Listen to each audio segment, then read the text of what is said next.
Hey, how we all doing? Welcome back to Premier League Dad. Happy New Year. Welcome back. More live football throughout 2026. That's the main plan. Anyway, we had an interesting New Year's Eve. Watched a little bit of Sudan, a little bit of Mozambique, a little bit of Cameroon, a little bit of Burkina Faso in the AFCON. But yeah, it was a good night. It was all good fun, and now we're back to Premier League footy and Liverpool against Leeds. And I'll be honest, I have never been more confident having looked at the starting lineups, right? Two things. One, Alexis McAllister's been dropped. Can you believe it? I am delighted. Alexis McAllister has been dropped for Liverpool. Oh, made up. I am absolutely bouncing at that news. I thought we would see Szoboszlai maybe playing off the right-hand side with McAllister, Gravenberch-Jones through the middle. McAllister has been... I feel so bad because he's one of the best midfielders we have had in a really long time, and I still firmly believe he's one of the best midfielders in the world. But I can't tell you how bad the guy's been this year. He's been dreadful. He's been absolutely appalling. I don't know what's going on with him. I don't know if it's something in his personal life. I don't know if it's maybe he's carrying an injury. I don't know if he's maybe already thinking about leaving the club. I have no idea whether it's mental, physical, something else. I have no idea. But either way, Alexis McAllister individually has been a real problem for Liverpool this season. He has been a passenger would be a very tame or a very or borderline compliment to him to say that he's been a passenger. I actually think for the most part, Alexis McAllister has been. I think he's really been a detriment to us at times. I think he's been a real problem for us. So having him step out the side, maybe that'll help. Maybe that will fix things. I don't know. Maybe some time out the side will help him. But Gravenberch-Jones, Szoboszlai midfield three, Wirtz off the left, Frimpong in a more advanced right wing role with Connor Bradley coming back in at right back. Again, surprised by that. Maybe not surprised at Frimpong playing right wing, but I thought we would see Frimpong at right back. I thought he did very well against Wolves there. And I thought we would see four in the midfield with McAllister in there. But I think maybe Arne Slot is recognising that McAllister needs taken out of the side. I am hopeful of that anyway. Because he's out the side. Robertson comes back in for Kirkes as well. That's another big thing. So, Van Dijk, Kanate, Bradley, Robertson left back, Gravenberch-Jones and Szoboszlai midfield three, Frimpong off the right, Wirtz off the left, Ekitike through the middle. That is very, very good news. The other good thing as well that's worth mentioning as well is that Leeds don't have Dominic Calvert-Lewin tonight. No Dominic Calvert-Lewin. 6 games in a row he's scored. If he scores one more, he'd break the club record, I think. The Leeds club record for most goals scored in a row. But he's been left out tonight. Leeds have got Lucas Perry in goal, Strike, Bijol and Bornau at the back. Then it's Goodmanson, Justin in the wing-back positions. Stack, Ampadu and Gruev sitting in front of the defence. And then Nemetja with Aronson just behind him as the sort of lead attack for Leeds. They've got Tanaka on the bench, Pirro, Okafor, Harrison, Nonto, Calvert-Lewin, Byron, Bogle and Carl Darlow. For Liverpool, the bench looks really, really burr, it has to be said. We've got Kirkes, Gakpo, Chiesa and McAllister. And then after that, it's Welty, Lucky, Trainioni, Calvin Ramsey, Rio Ingamoa, and the goalkeeper, obviously, Georgie Mamadashvili. So, Liverpool missing by Chetic, Endo, Gomez, Isak, Leone. Obviously, Mo Salah out at the AFCON.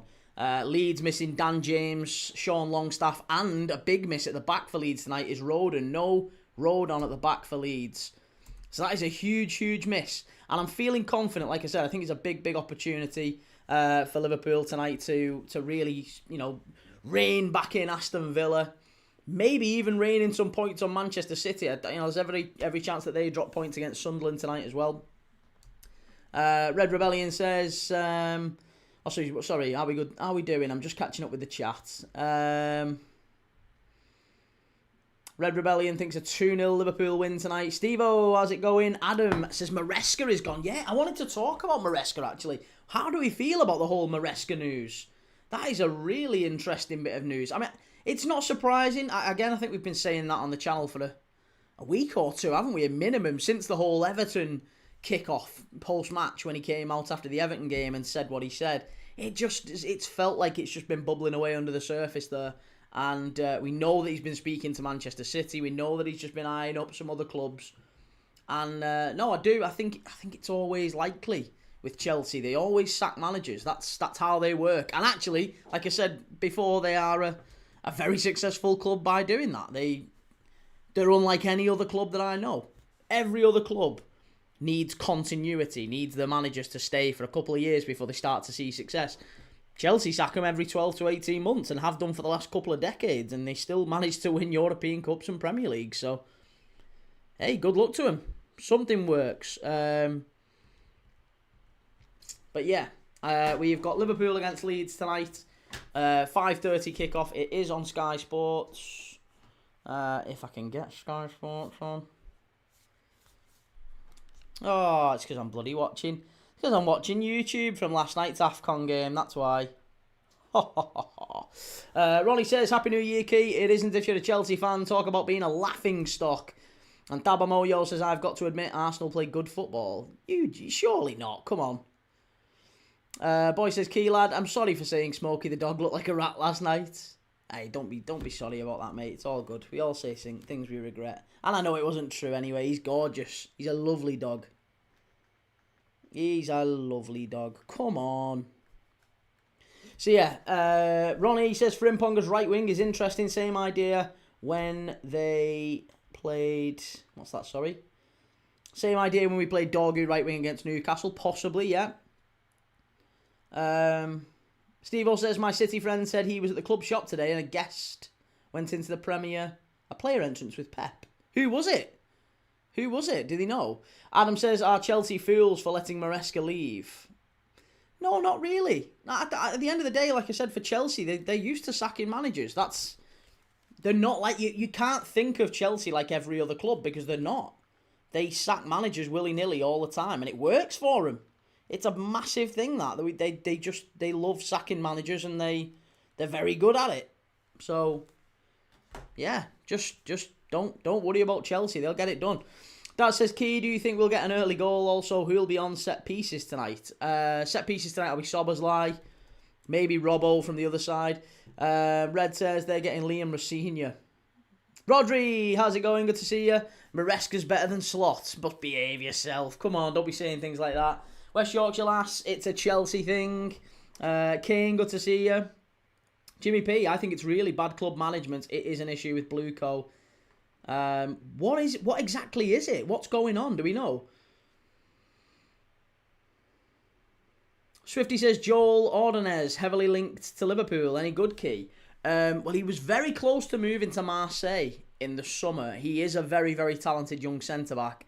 Whether or not he's... I think for Liverpool, the bonus or the benefit is that he's available now. He's available, readily available. We can get him. He plays Champions League.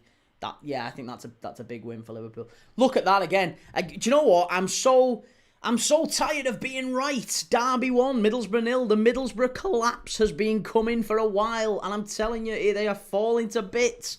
Ipswich beating Oxford. Derby beating Borough. Borough are falling to bits. They're collapsing. I've had Borough fans telling me for ages they're going up. They're going to be a Premier League side next year. Not so fast, buddy. Yeah, but who do we think Chelsea replacement manager will be, by the way? For me, it feels an obvious one. There's rumours of Cesc Fabregas, of course, from Como. Inevitably, there's rumours about Roberto De Zerbi. There's even a couple of rumours about Eddie Howe, bizarrely. And yeah, inevitably Liam Rossinha, says Red Rebellion. So there's a few different names floating around for Chelsea. I mean, who would you go for? Whether if you're a Chelsea fan, if you're not a Chelsea fan, who would you want to see in charge at Chelsea? Maresca is a Timu Pep, said Red Rebellion. And Ronnie, I can't see Palmer and Caicedo sticking around in that mess. Leeds for life. Why have Leeds started a second team? Well, there's only really Calvert-Lewin that you've dropped out, isn't there? Who else have you dropped out? There's nobody else that I look at that Leeds like. Maybe Tanaka at a push. But you don't really start him anyway recently. He seems to be going with seems to be going with Ampadu and Gruev and them in the midfield. I don't think Tanaka's necessarily a starter under Danny Farke. Xavi, says Taylor. Magnus, how's it going? Anton Stack will score today, says Kane. And I am Crute says, have you seen what's happened with the Gabon team? Yes, Gabon team have been suspended by the Gabon government while they look into the travesty that has occurred at the AFCON. Steve O'Lad, he said it was a guy just in a tracksuit, not a club trackie, a chilled trackie. All he said was foreign. Okay. LJ says, hi Key, how you doing? I'm good, mate, thank you. How are you? How's things? Someone saying Xavi for the Chelsea job. Is Xavi ready for that? Ronnie says Chelsea wants a manager. When the management says jumps, he replies saying how high. Well, yeah, that is also true. You know, Pochettino challenged the Chelsea ownership. Bang, out the door. Maresca seems to have had words with them. Out the door. So, you know, you can't be picking battles with don't bite the hand that feeds you, as they say. Foxy says Maresca's CV still looks strong. Leicester promotion, couple of trophies at Chelsea, including world champions. I don't massively rate him, but he'll have no issues getting a job. Again, there's rumours about City, and that is the obvious one, I think. I think the next job that he takes probably will be the City job. Daz, what are you doing for the 8 PM game, Key? I'm doing Sunderland City at 8 o'clock, so straight after this one. Stick around, make sure you've liked, followed, subscribed, all that good stuff. Foxy says Joel Ordonez is a talent. Check the Independente del Val centre-back track.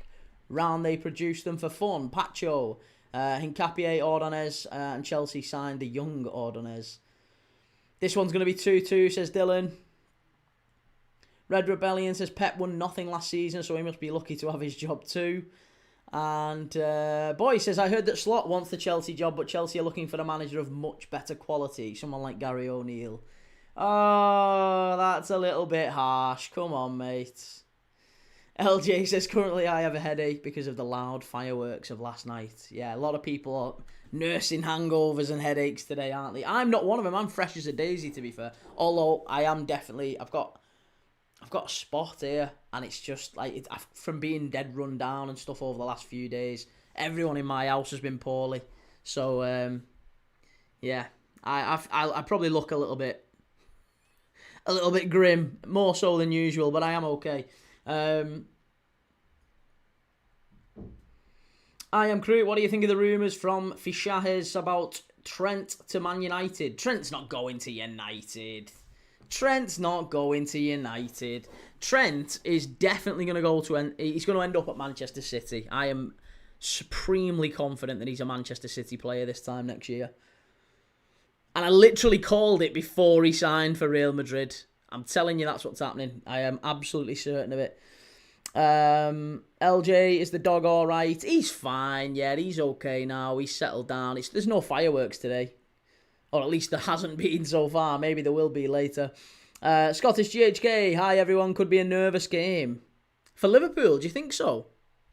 I actually think, now that we've not got Alexis McAllister in midfield and we've not got Dominic Calvert-Lewin to face, I actually think this might be a relatively comfortable game for Liverpool now. I'm quite confident now.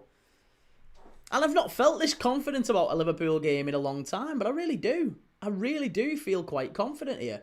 Chimey, I don't like these two teams. No, United fans don't like Liverpool and Leeds an awful lot, do they? Steve O says, I reckon this window, Semenyo and Gay to City. City don't need another centre-back, though. They've got loads of centre-backs. The last thing they need is another centre-back. The last thing they need. Daz says Chris Kavanagh is the ref tonight, is he? Oh, Ipswich 2, Oxford 1's finished now. Charlton 1, Coventry 1, Blackburn 0, Wrexham 2. Wrexham quietly doing their business there, aren't they? Hull 0, Stoke 1, Preston 3, Wednesday 0. Big result there. Couple of big results actually there today. Albert says Liverpool will get the win today. And Magnus Redder says, hello Key, who am I going to support as a United fan? Leeds or Liverpool? I think if I was a United fan, I mean, put it this way. When Everton play Man United, I generally pray for a draw and both teams to get loads of red cards.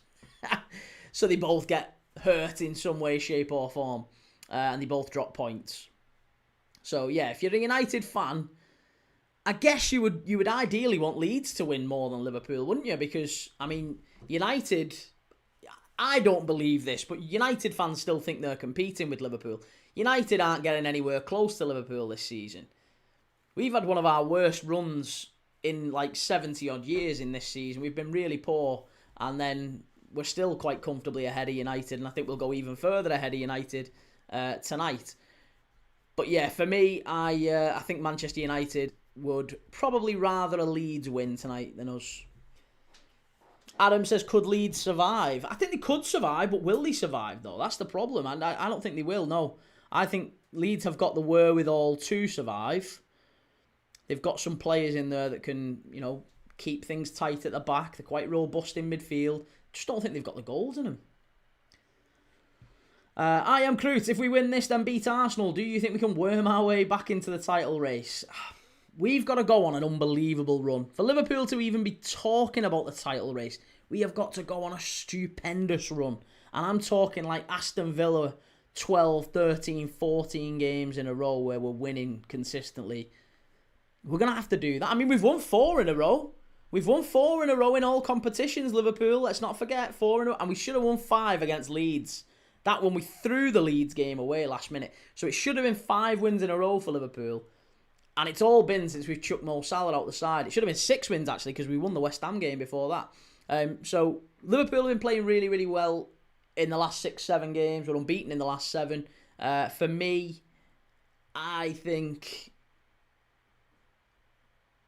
Liverpool can't get back in the title race, but we are going to need some luck. And if we did get some luck, then maybe we could. Yeah, maybe. Who knows? Jordan says, everyone hesitating the Johnson signing. Have a look at that Palace today and you'll see exactly why it's a huge signing. And Steve-O says, I find it crazy that Ange won a trophy for Spurs, gets sacked, same as Maresca.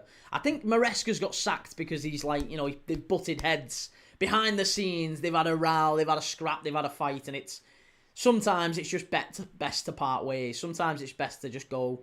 It's nothing to do with how they're doing on the pitch or anything like that. It's more than likely due to the fact that Todd Bowley or whoever at Clear Lake or Blueco or whatever just don't get on with Enzo Maresca. He doesn't get on with them. They don't get on with him. There's a disagreement on how the club should be run.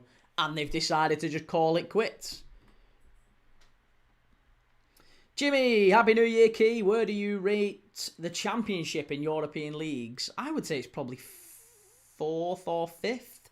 And maybe a touch higher in terms of entertainment. Maybe 3rd in terms of entertainment, 3rd or 4th, but no, maybe 5th or 6th actually in terms of quality. Oh, it's difficult to say though actually because I don't know, because it's like the Portuguese league have got a couple of really top teams, and then after that they are like League One level. That's what Gyökeres was scoring against in Portugal. That's why nobody's really taking Samu seriously. At Porto. Samu has got an unbelievable strike record for a 21-year-old at Porto. He's scoring against like the equivalent of Oxford in the Championship, effectively. Even less than. I'd say it's more like Doncaster in League One. I am Crute says, surely Chelsea need to be looking at a Glasner, Xavi, or a Fabregas over a Rafinha. Well, do you know what though? Rafinha has at least got that would be an element of continuity because Rafinha is familiar with how Chelsea and the whole Strasbourg multi-club model works, right? He's also worked with Chelsea's centre-forward for next year. Chelsea's starting centre-forward for next year is at Strasbourg right now, playing under Liam Rafinha. Emmanuel Omega, he's playing very, very well as well. He's very highly rated, and he is going to be at Chelsea next year. So, that might not be a terrible idea. Maybe there's a way that Chelsea can get Omega in, Liam Rafinha in, and give him a whirl. I'm sure that's a very tantalising prospect. I think Chelsea could maybe break the top 4 and get back into the Champions League reckoning if they did that. Magnus, I think I'm just hoping for 22 injuries today and a red card to all of the trainers or something.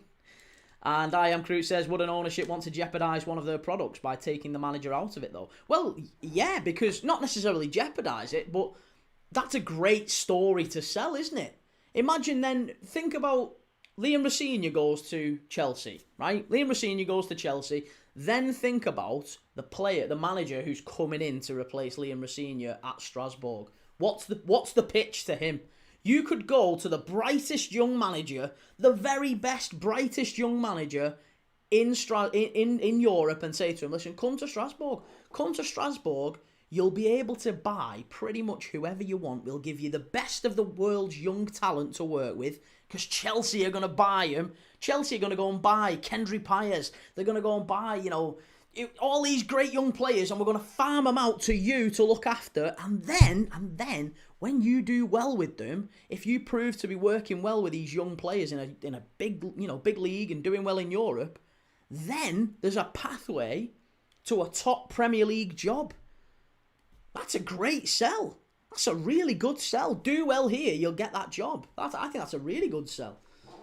I am Crute says, I am surprised there's no legal implications behind a manager going between multi-owned clubs. I don't say there's any legal implications, or at least I'm not aware of any anyway.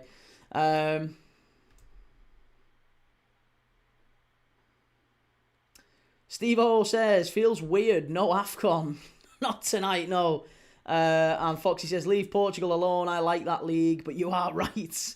And Davey says, brilliant day for Chelsea, but I heard Thomas Frank is wanted. Thomas Frank at Chelsea? Don't see that one, certainly not for me anyway. I'd be very surprised. Steve Olad says, Elliott linked with a recall. I've heard Harvey Elliott linked today with the MLS, bizarrely. I don't think Harvey Elliott comes back to Liverpool, and I honestly don't think he should. Again, I've got a bit of grief for that, a bit of stick from that, but I honestly do not think Harvey Elliott to Liverpool, or him coming back in on loan, I don't think that's a smart move at all. I think that's a very, very silly idea. We've already decided that he's not right for Liverpool. Arne Slot doesn't want him. Jurgen Klopp didn't really play him, but Arne Slot has decided he's not going to be able to start him. Harvey Elliott is of the age now where he needs regular starts, needs regular minutes. Him coming back to Liverpool is not a good solution for anyone, is it? It's not a good solution for Harvey Elliott. It's not a good solution for Liverpool. Because all that's doing is blocking Arne Slot from being able to say to the board, listen, there's a gap in the squad here. There's a gap in the squad that I need you to give me money to fill, right? Harvey Elliott has already said, I'd love to play for Liverpool, but if you're not going to give me regular starts, I need to leave. So he's gone. He's already out the door. Liverpool have agreed a deal with Aston Villa. If we recall him, we have to pay them back the loan fee that they paid for us, and we forego any chance of this maybe becoming a permanent thing at the end of the season. It might not do, but we don't know yet. It's crazy to me that people are talking about bringing Harvey Elliott back. Could he not work on that right-hand side where we've been playing Szoboszlai, though? Well, I mean, if Salah leaves, maybe that does open up an opportunity. If Mo Salah was to leave this month, then maybe. But do you want Harvey Elliott replacing Mo Salah? I don't. I don't want Mo Salah getting replaced with Harvey Elliott. I love Harvey Elliott. I love him. Absolutely fantastic player. But I don't think he's good enough to replace Mo Salah. No, not at all. He needs to go. Listen, I think Harvey Elliott is a better version of Harry Wilson. And I love Harry Wilson. I think he's another great young, came out of Liverpool. I really like him. I'd like Harvey Elliott to go on and kick on with another club in the Premier League. That's what he needs. That's what he deserves. He doesn't want to come back and be like on the bench with Liverpool. That's us being selfish and him being stupid. For his own career, he needs to go and kick. He could be an England player in a couple of years' time. Maybe not for the World Cup, but for the Euros coming up in a couple of years' time, Harvey Elliott could genuinely, if he went now and got a move to a decent Premier League club, it obviously hasn't worked out at Villa. And there's no surprise, there's no shame in that. They've won 12 out the last 13 games or whatever. It's no surprise that Harvey Elliott hasn't been given game time at Villa. I'm not sure I'd want to change a winning midfield or attack either. Especially not when I know that if I keep playing this lad, I'm going to have to pay 35 million in the summer. Adam says, is he playing regularly at Villa? He isn't. No, he isn't playing regularly at Villa at all. Villa, if he plays 5, I think if he makes 5 more appearances for Aston Villa, it triggers an obligation and they have to pay us 35, 40 million quid, something like that. Foxy says, I've always said about Harvey Elliott is that he plays a few positions at a decent level but doesn't play one at a high level. Seems like an impact sub option at the moment, and that's the problem. It is. Yes, that's exactly where I'm at as well with it, mate. I like him a lot. I think he's a very, very talented young player. But for his own good, he needs to leave. And I guess if I was Arne Slot, I'd be looking at it and going, don't try and give me him back when I know I don't think he's a good fit. Like, if you're Arne Slot, you want the empty space in the squad, don't you? You want the empty space because that empty space becomes glaringly obvious then, and it becomes something you can say to the money men upstairs, to the Edwardses, the Richard Hugheses, and, you know, John Henry and whatever, and say to him, listen, I am short in this squad. Stop trying to foist Harvey Elliott back on me when we've already decided he's not a good fit. Stop trying to foist these players on me. Vincent Jamie Lane says, don't you know, pump it up, the posh are going up. Didn't you get beat by Reading the other night, mate? I don't mean that facetiously either, by the way. I'm sure I looked and you was getting beat by Reading.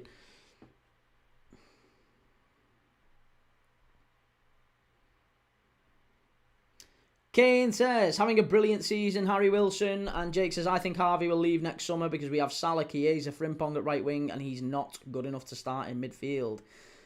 Kane says, Chelsea slam Maresca's emotional maturity and players through injury, or playing players through injury, and apparently he has a lack of fortitude. A lack of fortitude.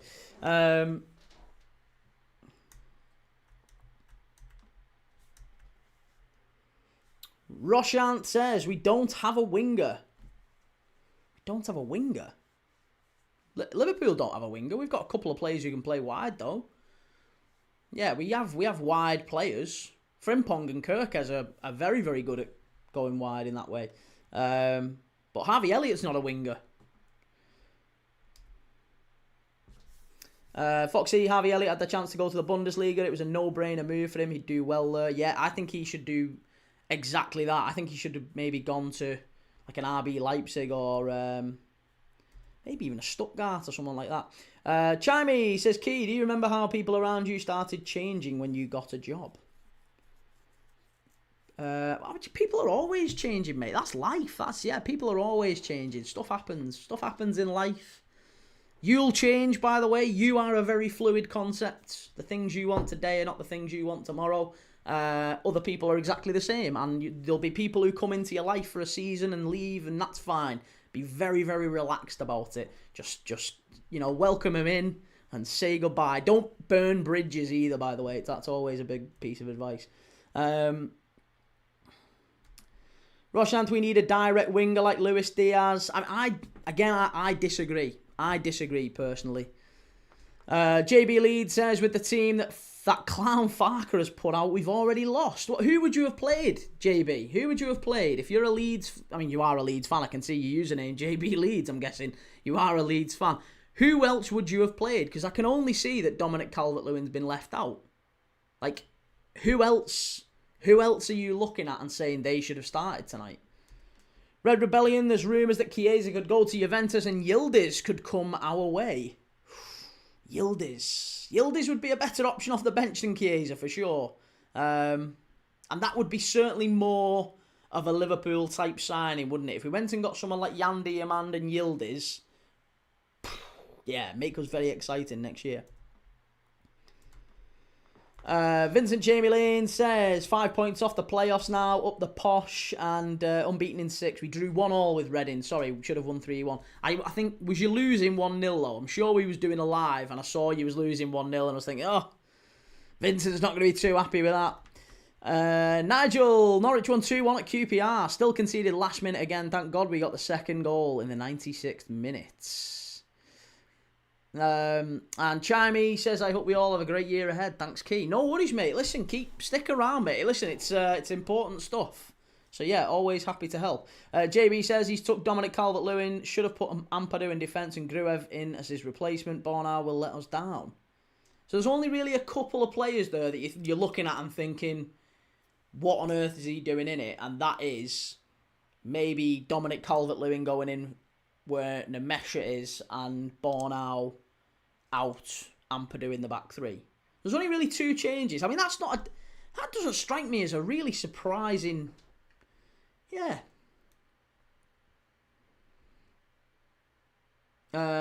United after Mateta in the summer. Be good to have an experienced striker ahead of Sesko, says Kane.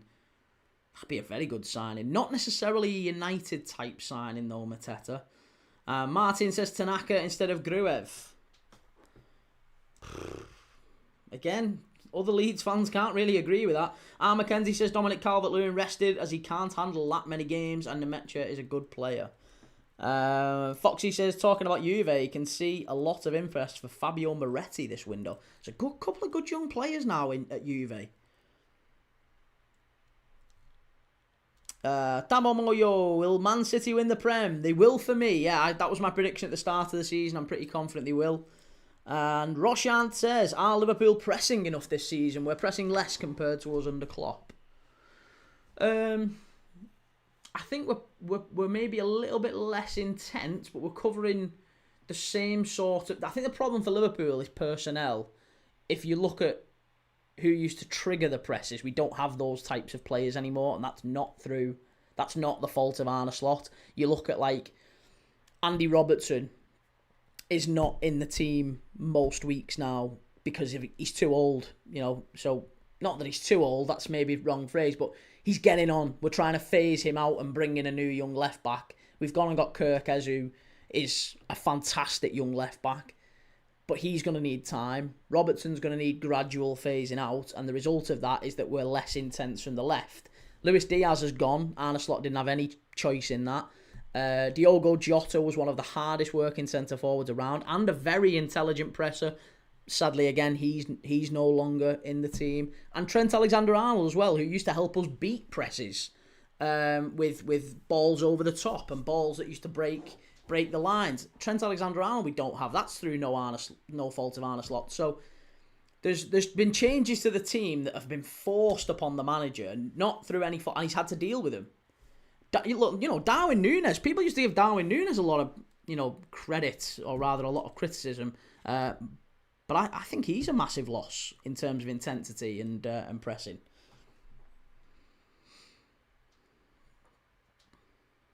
Kane says, Cunha and Burmo, Mateta, Anderson feeding the ball into their feet and Bruno out. Yes, please. Good grief. Hey, Kane, what do you make of Ricky from... is it United Stand? Ricky saying that he thinks that Cunha is not as good as Elanga. That Elanga's better than Cunha. I really like Ricky, and I have to say, when he says that, I genuinely believe that he believes it. Whether or not that's true or not is a matter that people can debate, of course, but I don't think it's rage bait. When Ricky says something, I genuinely believe that he believes it. I like Ricky a lot. I think he's a really intelligent guy, and I think when he says that Elanga's better than Cunha, I firmly believe that he is of that opinion. He holds that opinion. I Am Crute says, do you think West Ham are going to be the third team down along with Wolves and Burnley? I predicted West Ham would be at the start of the season, but I think as the season's gone on, I think Leeds will be. I think Leeds will be the team that go down. Hey, Scottish GHK, very kind of you. Key's Got Talent 2026. Don't stop the streaming. Shouldn't have done that, really, should I? But thank you. That's very kind of you, mate.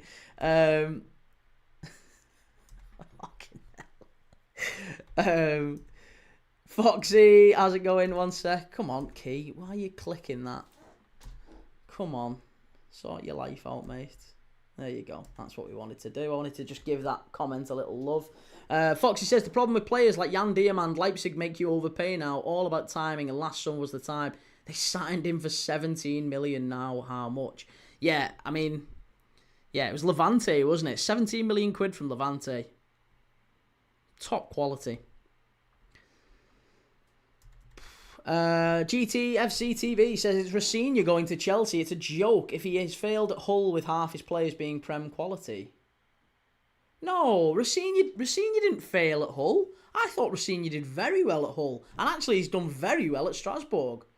No, Rossinha is a very, very good young manager. Good young English manager. Chimey says, Ricky always loved Elanga and his run at Nottingham proved why. And Foxy says, as a Newcastle fan, I can confirm Elanga isn't better than Miggy Almiron. Oh, my goodness me. Vincent says, Lampard to Chelsea. There's rumours about Terry. Apparently John Terry. Yeah, John Terry being tasked with it. I Am Crew says, do you think Wolves will get less than 11 points and set that new record? No, I think Wolves will turn it around in January. I still think Wolves can do the impossible. The great escape. Kane says, Ricky likes direct wingers and Cunha isn't that. Cunha's a 10, but we don't utilise his best quality. Is anyone hammer him out? Are any United fans actually hammer him out at this point? Because it feels like maybe there was a little bit of a straw that broke the camel's back last night.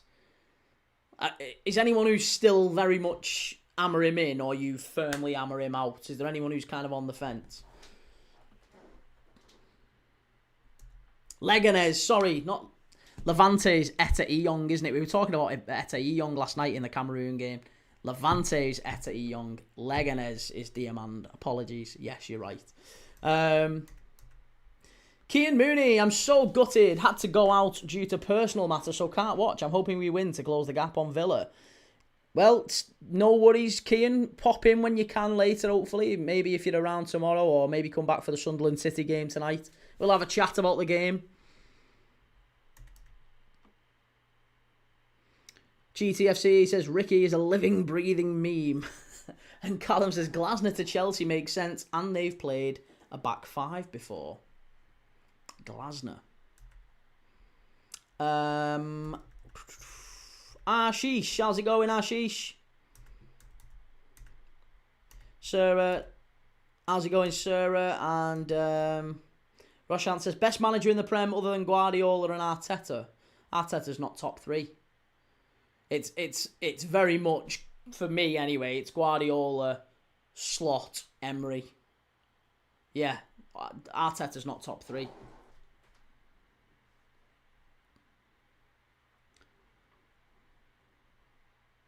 Kane says, fan base is split. I'm half and half. I've cooled down now. Martin says, hammer him out. He makes a centre-back sub every match. And Kane says, Ricky speaks a lot of sense. He'd love Mateta, by the way. Nathan, what do you think of the lineup? I am really impressed. Yeah, very, very impressed. No Alexis McAllister. I am made up with it. I'm absolutely made up. Reece says, love listening to Ricky. Not the accent.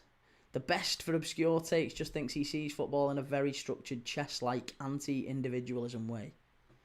I think maybe that's why I like him, because I'd say I'm pretty similar to that, in that it's very much a team game. I don't like individualism. I think every player's a cog in a machine, and I don't like anyone getting ideas above the station, Any young players wearing, like Garnacho, wearing white boots and dyeing your hair blonde. I hate that stuff. Absolutely hate that stuff. Whereas other people really buy into that and they love the whole, it just does my head in. Does my head in.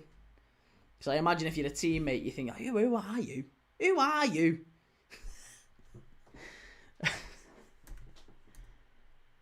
Liam says, I'm on the verge of hammer him out. And Sarah Paget says, Arteta, he's won nothing. How can he be one of the best? I'd agree with that. Chimey, are Chelsea scouting managers from the Baller League now? Isaac says, I love that Diamand from Leipzig. Sadly, don't see him at the Toon, though. No, Diamand, I don't think he's going anywhere just yet. I think even, I'd like him at Liverpool, but something tells me he's not going to be leaving Leipzig for maybe another year or so. He's too good for them to sell him for maybe 40, 50 million. That's probably what Liverpool would be prepared to pay now for a player who Leipzig only bought for less than 20 million, right? So Leipzig bought for 20 million in the summer. Liverpool are going to pay him double now. I still don't think they'd take it. So he's too good for them to take that, but he's not good enough for Liverpool to pay maybe 70 plus, which is probably the sort of money that Leipzig would demand.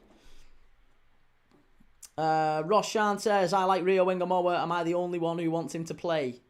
Yes, you are. At this moment in time, yes, you are. Rio Wingamoa is 17, mate. He's not ready to be starting games of football. He's you've got to be very careful with, putting kids into a football team. The bodies are still growing in that sense. You've got to be very careful. They get injuries really early on, so physically they have to look after them. They have to make sure they're not giving them too much. Look at Michael Owen. There's loads of kids, loads of players who've been broken early on by being, given 90 minutes of intense Premier League football early on. And you have to be very careful of how much you're expecting them to do in terms of high-intensity sprints and, let them mature into whatever. Steven Gerrard was like that. Steven Gerrard got loads of muscle injuries because we played him really young. And obviously Michael Owen as well. Michael Owen allegedly says that, Liverpool broke him basically early on because he played pretty much 90 minutes every week from being 17. Shell says, Dominic Calvert-Lewin, hat-trick, please. Calvert-Lewin's on the bench, Shell. He's on the bench.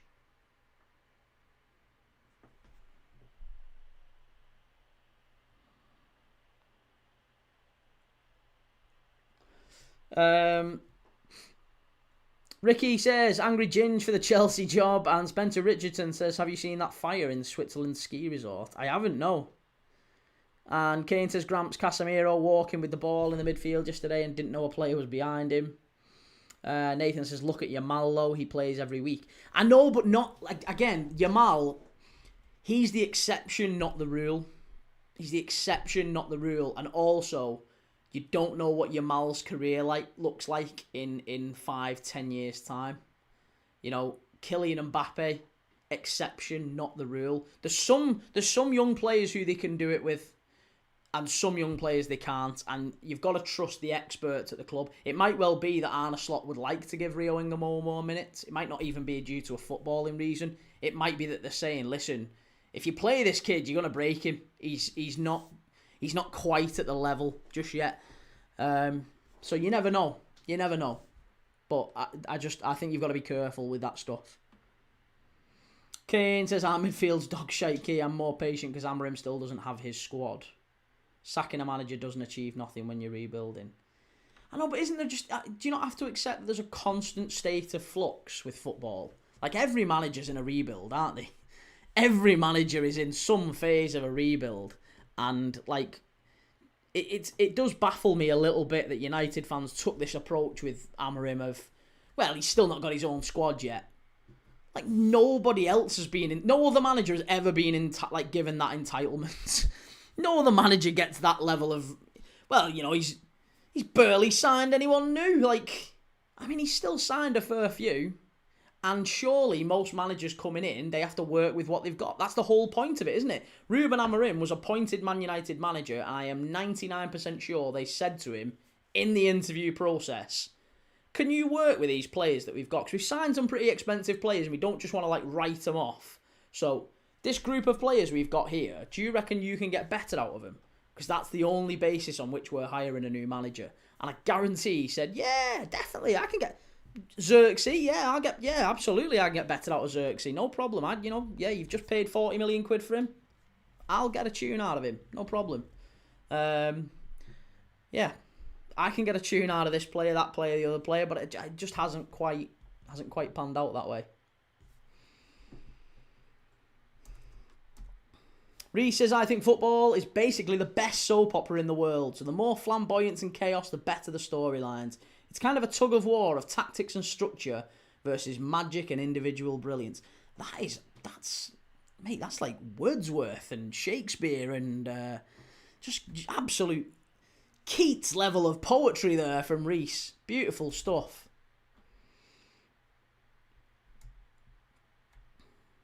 Red Rebellion says Rio is only 17. No 17-year-olds are playing much football in the league. Rio had played more minutes than any other player at his age through the season.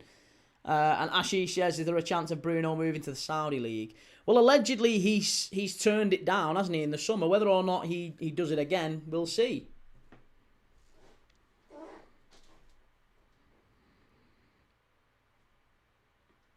Kane says, no games are won and lost in the midfield. That's where you're wrong, Key. If you go back to the articles when we got Amorim in, they said the opposite. They said the opposite of what? That they need to give him, like, years. Surely there's still a caveat on that, though. When you're spending as much money as he's spent, you've got to be able to do something. You can't finish 16th one year, spend a load of money, and then finish... I mean, for me, I think if he doesn't finish in the top 4 this season, it's astonishing. The guy's got 1 game a week. He's already out of one competition. He went out one competition. Listen, if United had got Europa League and won the Carabao Cup this season, that would have been something. That would have been something at the very least. Even if they'd have finished 8th or 9th in the league, but they'd have won the Carabao Cup, I reckon that might have just got him through to next season. But he's got 1 game a week. How's he got 1 game a week and he's fluffing it?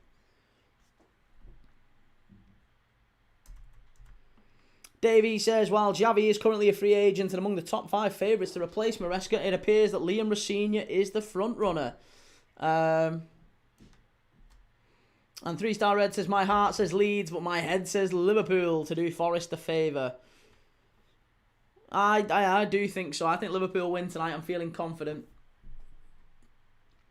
Mackenzie says Newcastle win the league next year if we have no Europe. Hot take of the year so far.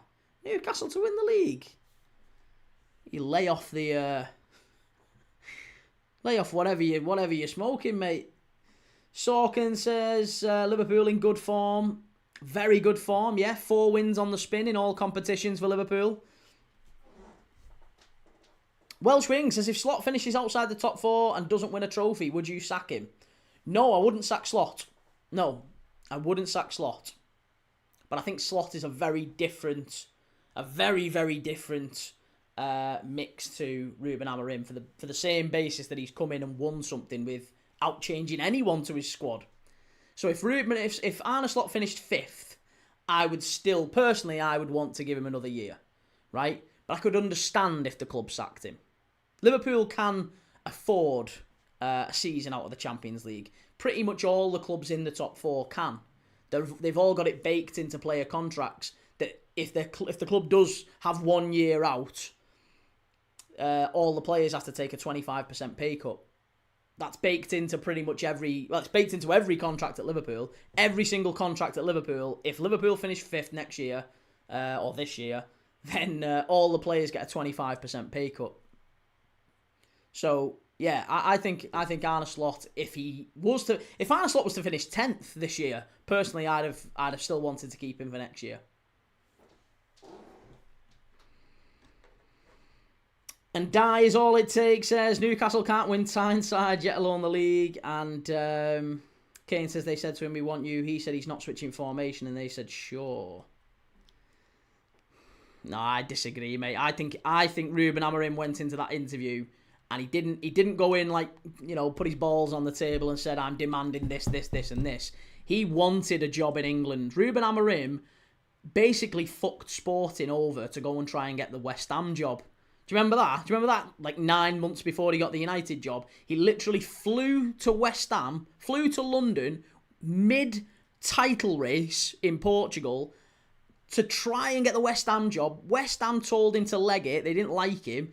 And he went back to Portugal with his tail between his legs and gave a public apology to his players.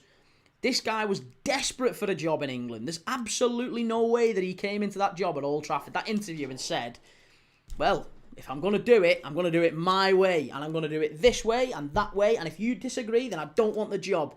If you think he played hardball, mate, you're having a laugh. Ruben Amorim went in there and said, yeah, what do I get? For no money to... Fine, yeah. Where's the contract? Yeah, I'll sign it, yeah. just went with it. I genuinely think he went with whatever they gave him. Josh says, all right, key lad, predictions for Pool, Leeds and City Black Cats. I think 2-0 Liverpool here. And I think City 2-1 against Sunderland. Baz, how's it going, Baz? Key, you okay? Happy New Year, mate. Yeah, same to you, man. And Sorkin says, who would you choose as right back, Frimpong or Bradley? Why choose? If we've got them both on the pitch, they can both fly up and down, can't they? Josh says, thoughts on Enzo getting sacked? It was always going to happen. Yeah, it's been coming, that one. Kane says it's why they sacked Ashworth. Key, he didn't want Amorim. Well, it turns out he was right in the end, surely. Beelzebub, how's it going? Good to see you, Paul. Liam said, no, Amorim said he wanted to stay at Sporting, then join United at the end of the season. That was the only thing he said, was that he didn't want to join now. But they'd already agreed to give him the job. He was either joining then or joining at the end of the season. But he was desperate for the job. Absolutely desperate for the job. Right, we're off and underway at Anfield. Come on. Come on. Nice early goal here for Liverpool, please. New Year's Day. New Year's Liverpool. Champions. That's what we want. We want a nice early start. First Premier League goal of 2026.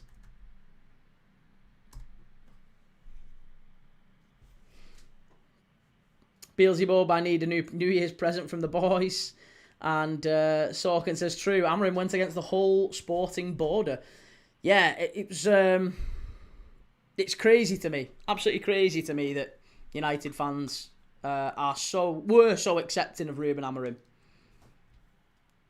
Ubaid says they said he either joins now or we move on. Which well, there you go then. Well, then that is an example of him saying then, isn't it? That's even further demonstration of just how keen he was to join. He said, I'd rather wait to the end of the season. They said, listen, if you don't join now, we'll give it to someone else. And he went, all right, fine, well, I'll jack it in then. I'll quit there and I'll come in. So, yeah, I genuinely, I don't think Ruben Amorim negotiated at all for that United job. He went in and said, what do you need from me? They said this, and this. He went, yep, fine, do it, whatever you need. I'll do it. Right, Leeds, free kick here. This is where Liverpool have struggled, set pieces. This is where we've struggled all season, set pieces. Come on. Keep them out, Liverpool.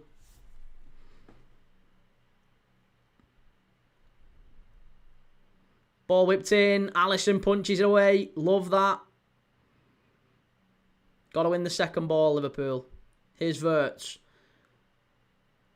Dominic Calvert-Lewin. Yeah, beautiful. Well done. Well done.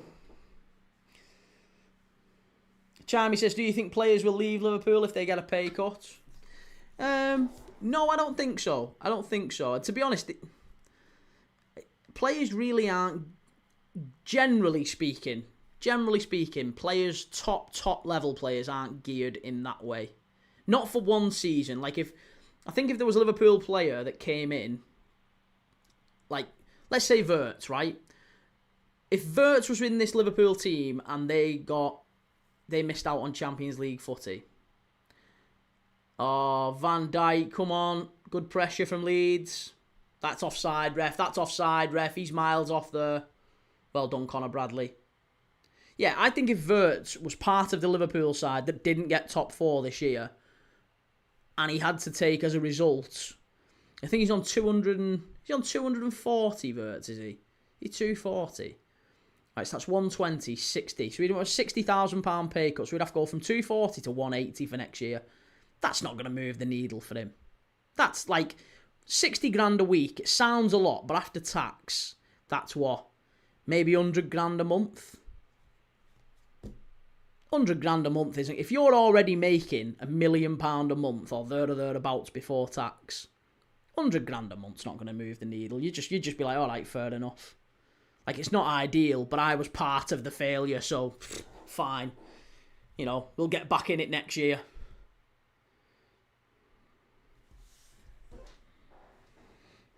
Here's Conor Bradley, out to Frimpong. Come on, Frimpong, back to Szoboszlai. Oh, Dom, you've got to do better there, Dom. And Leeds are on the counter-attack now. This is better from Leeds. Oh, that's a wonderful pass. Unlucky. Really unlucky. Leeds are in the box, in the penalty area. There's been a good start from Leeds in the opening 5 minutes. Pulled it back, edge of the box. Good start. Ball in, Kanate puts it behind. It's going to be a corner. Sarah says, who are Palace playing? Is it Palace? Is it Palace Fulham? No. Palace. It's on this side. Yeah, it's on this side in a minute. The live scores are on this side. So you'll see him in a second. Yeah, Palace Fulham. There you go. It's 0-0. Foxy says, I'll take the 100k a month. Yeah, well, yeah, so would we all. So would we all. Right, here we go. Corner ball.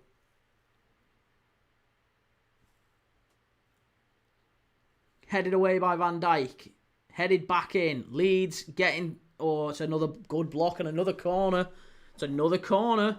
Liverpool riding the luck, I think, in this opening 5 minutes. Leeds have started very fast.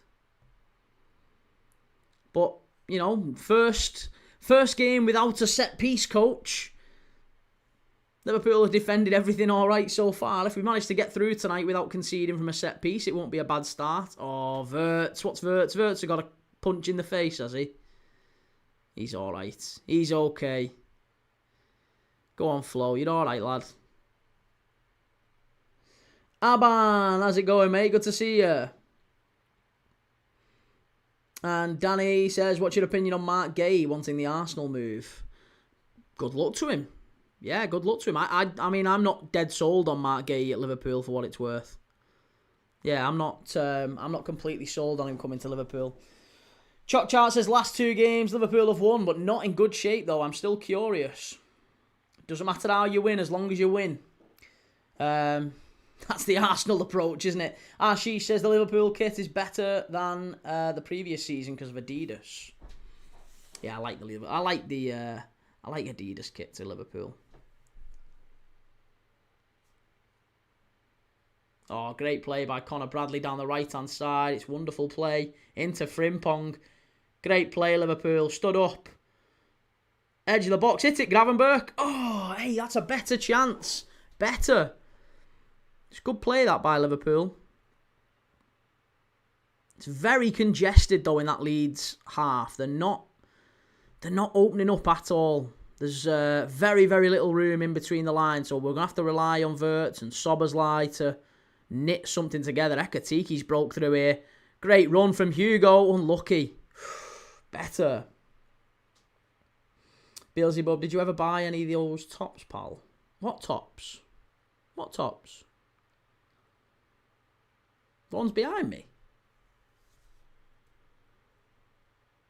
Welsh Ring says, somebody said Arsenal sent in Agent Van Bronckhorst. Might have done, yeah. We need Heitinger back. Charmy says New Balance kits were the best. I didn't love the New Balance kits. It just reminded me of Brendan Rodgers. Oh, this is better. Come on, Curtis.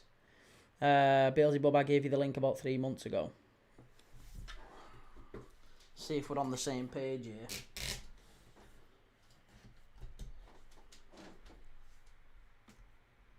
Well, the short answer is no. I didn't buy them, but I just want to make sure we're on about the same thing.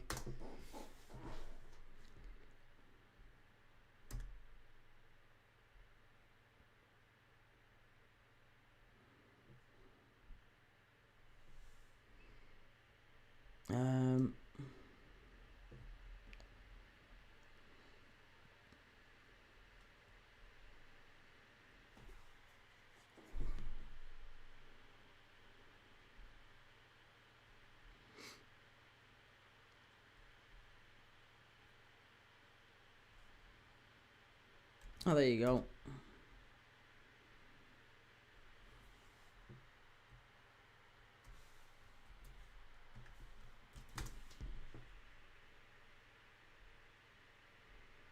Ah, yes, sorry. I've seen the one you're on about. Yes, I did go to the website, but I haven't bought anything yet. I haven't bought anything. To be honest, mate, they're much of a muchness. There seems to be loads of them at the minute. Some as low as 750 at the minute. I'll have a proper look because I might, to be honest, I am in the market for some now, but I wasn't at the time. But I might be getting some more new ones. So yeah, thank you for the prompt reminder, mate. I appreciate that.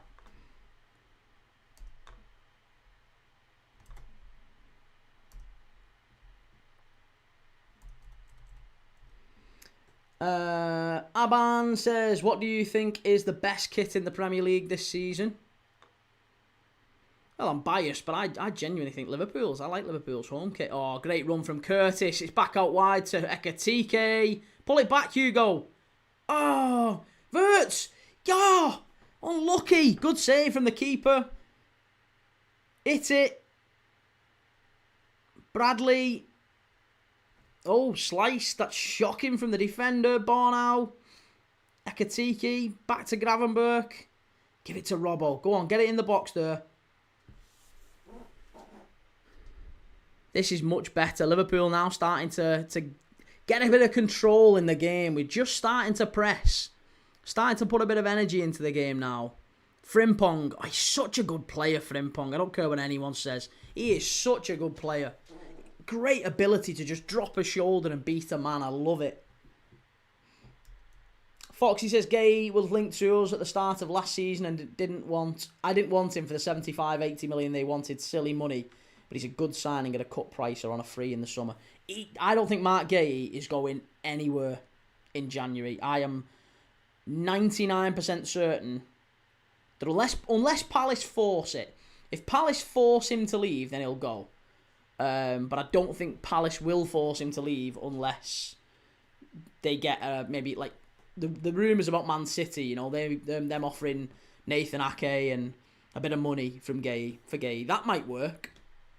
But I actually think Gay will be far better suited waiting until the summer when he's a free agent because he'll command whatever he wants.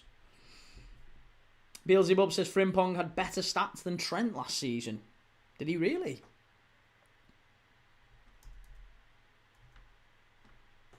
Adrian says, hey Key mate, I'm hoping for a goal fest. You and me both, mate, yeah. I'd like a nice confident Liverpool win to start the year off. La Pulga says, I think Chelsea have made one of the biggest mistakes in their recent history by letting go of Maresca. No other manager is going to be as good as him, and sacking him before City will create imbalance. Who do you want, La Pulga? Who would be your choice, your replacement? Charmy says Arsenal will always have the best kit. It depends if you're asking their fans, yeah. Archie says Leeds looking shaky at the back. We've not really done an awful lot to hurt them just yet, but, you know, we're certainly getting more control over the ball. FTM says, Key, do you think Sunderland should sign Brendan Johnson? Brendan Johnson from Spurs? No. Here's Verts. Oh, great defending. Yeah, no, I don't think Brendan Johnson to Sunderland's a good fit.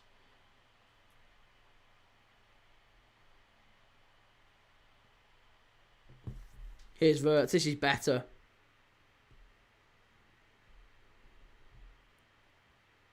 Oh, come on, Connor. Leeds throw. Pour that from Connor Bradley.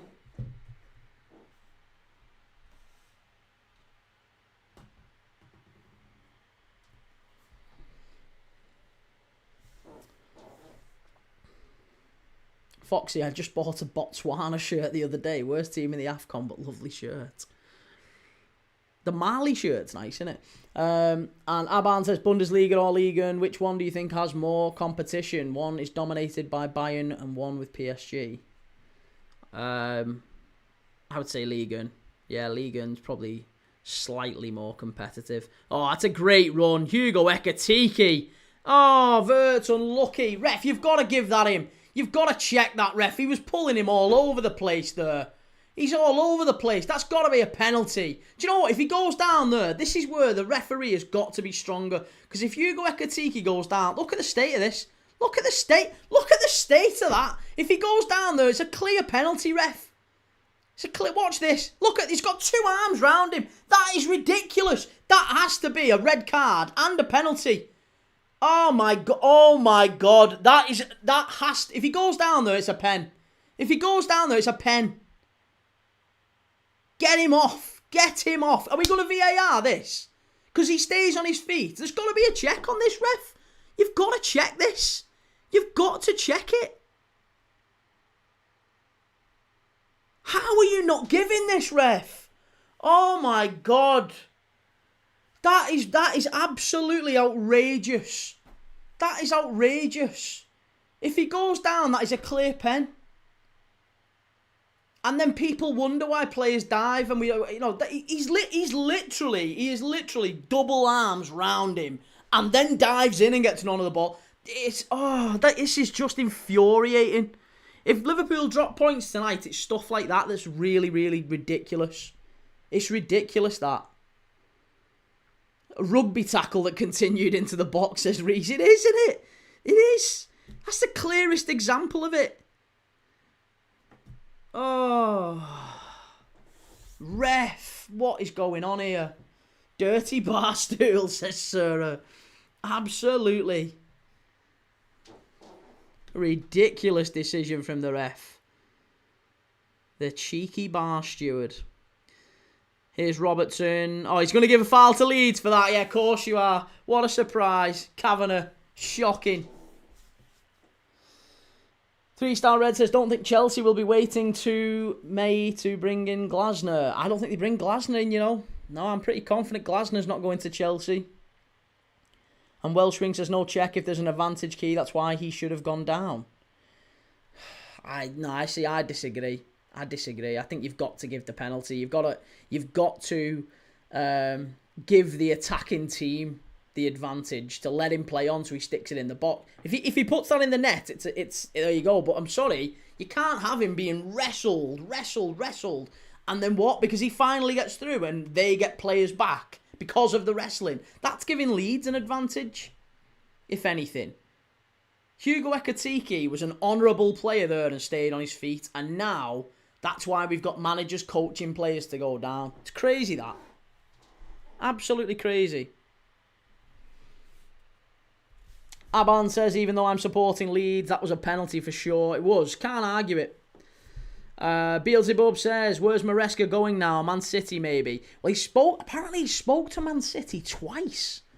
Yeah, apparently he's already had conversations with City twice. And Pep wouldn't officially announce that he was leaving City, but apparently he's leaving City at the end of the season.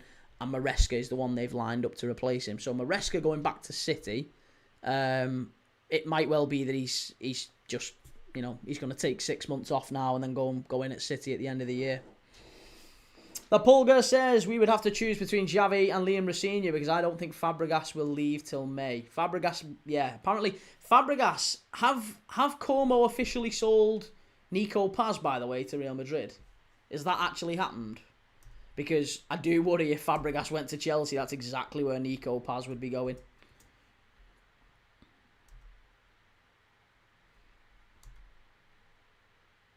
I think haven't they got a buyback fee?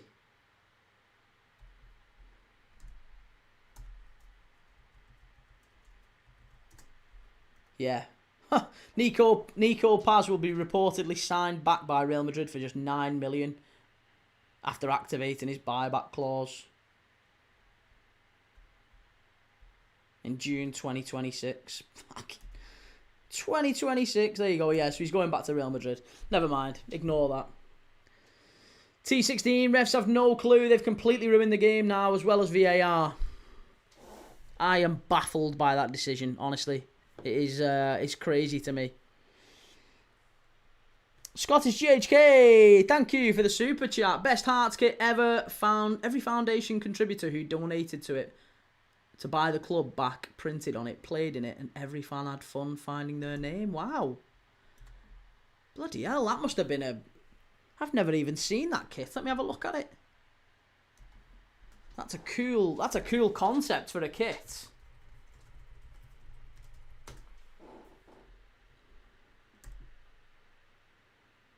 Oh god, yeah. That is quite cool, that. I like that.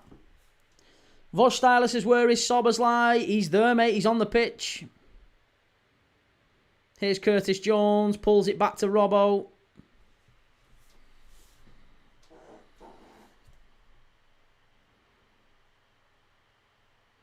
124 says Bradley can't be a Premier League footballer, surely. Why don't you like Bradley? I think Conor Bradley's a really good young player. He's still really young. I think this is... People have got to have a little bit more patience with these players. Maybe I'm too forgiving, but I think some people are not forgiving enough. Oh, unlucky. 124, I just think he's too raw. He is. Undoubtedly, he's raw. He makes mistakes. But, you know, yeah, I think that you could apply the same logic to Wirtz, to Ekatike. That, you know, they're all raw in many ways when they're 20. Kirkes as well. We're signing players who are of that profile, 21, 20, 21, 22, and when they are of that age, they're still a little bit inexperienced in every single sense, and yeah, it takes a bit of time. They're going to make mistakes. La Pulga says Nico Paz should not move to Madrid, though. I feel I just can't see where he'll play in their squad. He's not going to get into their midfield. No, Paz. I think Paz has gone back there, mate, because he's a €9 million buy, and we all know that they could sell him quite easily for maybe 80 million after the season that he's had for Como. So it might well be that they buy him and immediately sell him on again. Real Madrid have done that before, haven't they? So they've bought him back because it's just good trading, isn't it? They'll make a clear 60 million plus just selling him out, getting him out the door. Charmy says, is Isak still injured? Yes, Isak is injured for the next couple of months at the very least. And 124 says opinions on that Bruges centre-half we're in for. Yeah, Ordonez, Joel Ordonez. He's a talented young... Oh, Curtis Jones, you got to do better there. He's a talented young centre-back. Something tells me that the club maybe wouldn't have gone for him, though. In like how far along it actually is. The rumours are that we've actually got him. And he's coming in for a medical in the next week or so. But I think it's more the fact that he's available. He very nearly signed for Marseille. Very, very nearly signed for Marseille in the summer just gone. And I think if he wasn't like immediately readily available, I'm not sure we'd have even got him. Hey, cheers for that, Paul. Thank you very much, sir. It's very kind of you. And Chimey says, what a horrible signing. Which signing? Sarah says, have you heard United want Trent? They can want him all they want. I don't think Trent would go there. Trent's not going there. He's not going from winning the Ballon d'Or to Man United, is he? I'm pretty confident he's going to end up at City, I think. Chalk Chart says, too many good players got injured. It's going to be hard to win tonight. And Vostala says, Isak should have stayed at Newcastle. But I understand why he came to Liverpool. You're not going to win anything at Newcastle, really, mate, in fairness. If he wants to win things and be in the Champions League, he's got to go. He can't be staying at Newcastle. 124 says, Gay, no chance then in Jan. No, I don't think so. I don't think Mark Gay goes anywhere in January unless Crystal Palace force it. And again, that's going to be between Parish and Glasner. Gay doesn't want to force it. I think if it was purely left down to Mark Gay, he'd be quite happy to wait till the summer because he is quids in the summer. He gets... Listen, put it this way. If you're Mark Gay now and you get offered to Man City or Real Madrid or Liverpool or Arsenal or whatever, you'll get a good contract. You get a very good contract. And Palace might get 30 million or 35 million. It'll be a cheap cut price deal because he's available, in 6 months' time on a free. But if you're Mark Gay and you wait till the summer, then every team is interested in you because you're on a free, and maybe you'll negotiate. Your agent might say, well, I'll tell you what we'll do. We'll take 20 million as a signing on fee. That's still better for them because they'll have had to pay 35, 40, 50, 60 million for you, whatever. So we'll take 20 and you can get a 15 million signing on fee. Agent fees, 5 million quid. Agent's happy. Mark Gay's happy. He gets 15 million signing on fee and a massive contract. So he'll get a huge, huge bonus.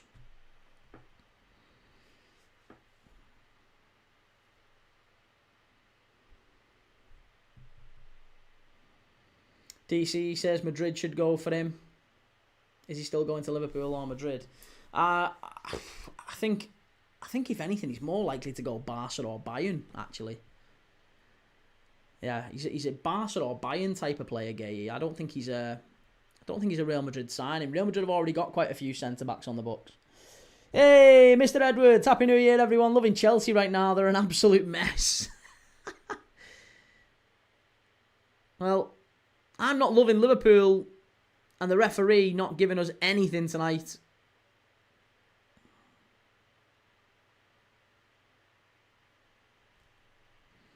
Bayern would have been my thought. And Magnus says that was a pen every day of the week. It's sad that you need to fall to get the pen.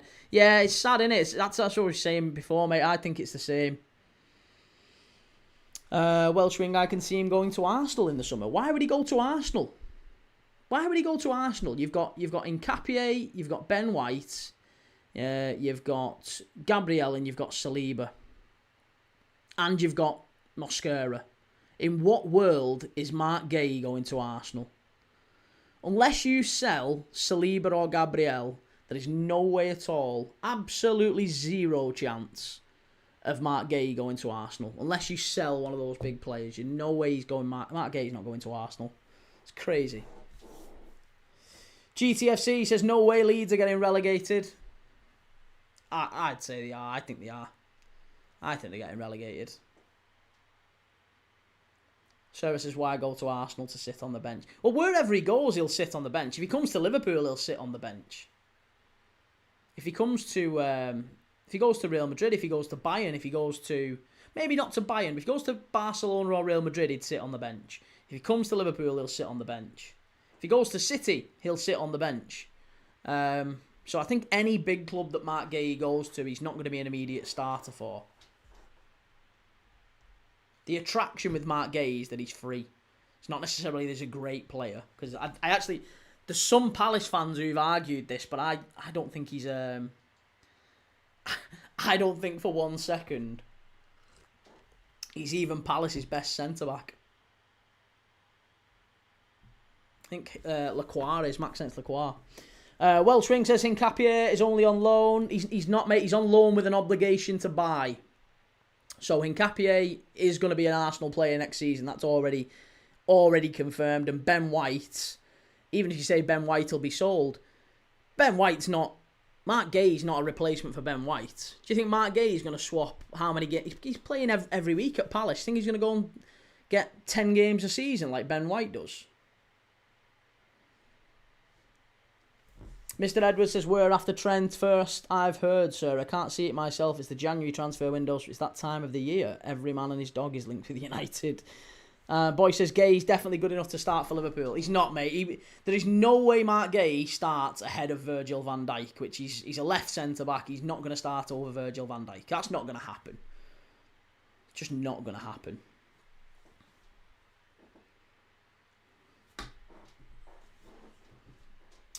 Magnus says Leeds are like Millwall in the Premier League. Nobody likes them. And 124 says, yeah, maybe he goes Saudi then and gets $500,000 a week. It's eternally possible, yeah. Here's Frimpong. Back to Bradley. Back into Gravenberch. Gravenberch over to Virgil van Dijk. Van Dijk back up to Wirtz. Come on, Liverpool. Here's Wirtz.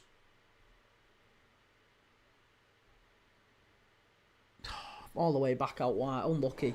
GTFC says, can see Gay going back to Chelsea. They need a centre-back and a goalkeeper. See, that would make more sense, yeah. Him going to Chelsea would make a lot of sense. Corner. Well done, Frimpong. Well done, Frimpong.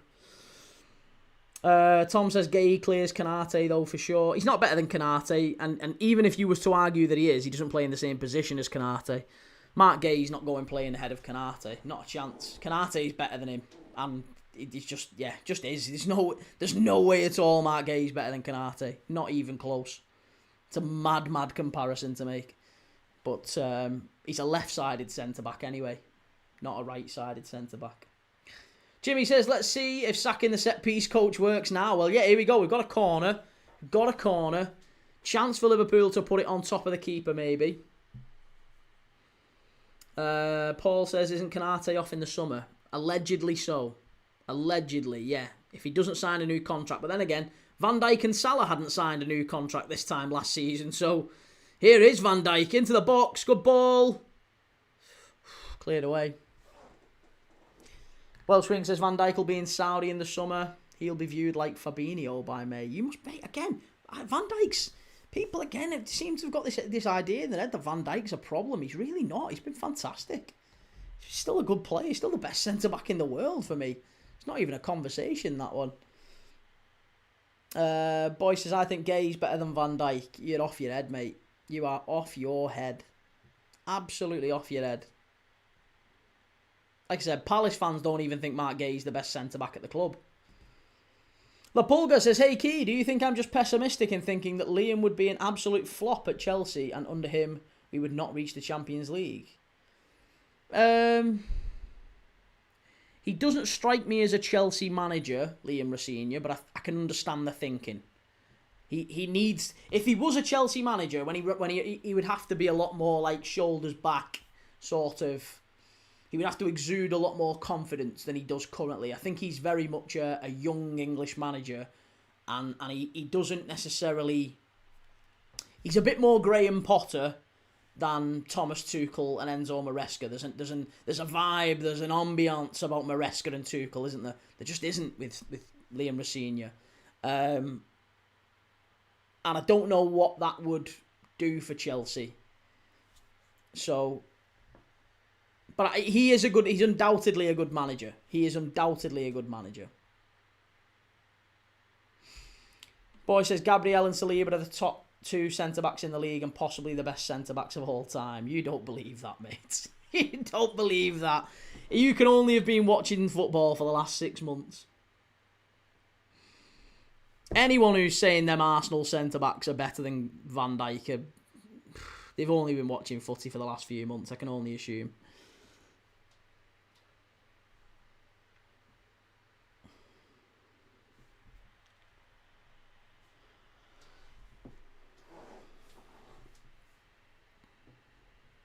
The thing is, the thing with Arsenal centre-backs saying, oh, they're the best 2 centre-backs in the league. Like I said, the reason Arsenal are so defensively strong... Oh, Alisson! Jesus Christ. The reason Arsenal are so defensively strong is because of the system imposed by Mikel Arteta. I guarantee you, if Liverpool had Gabriel and Saliba, they wouldn't be. They just wouldn't be. Even if they were at Liverpool last season, they wouldn't be as good. I promise you. They would be exposed far more. Far more they would be exposed.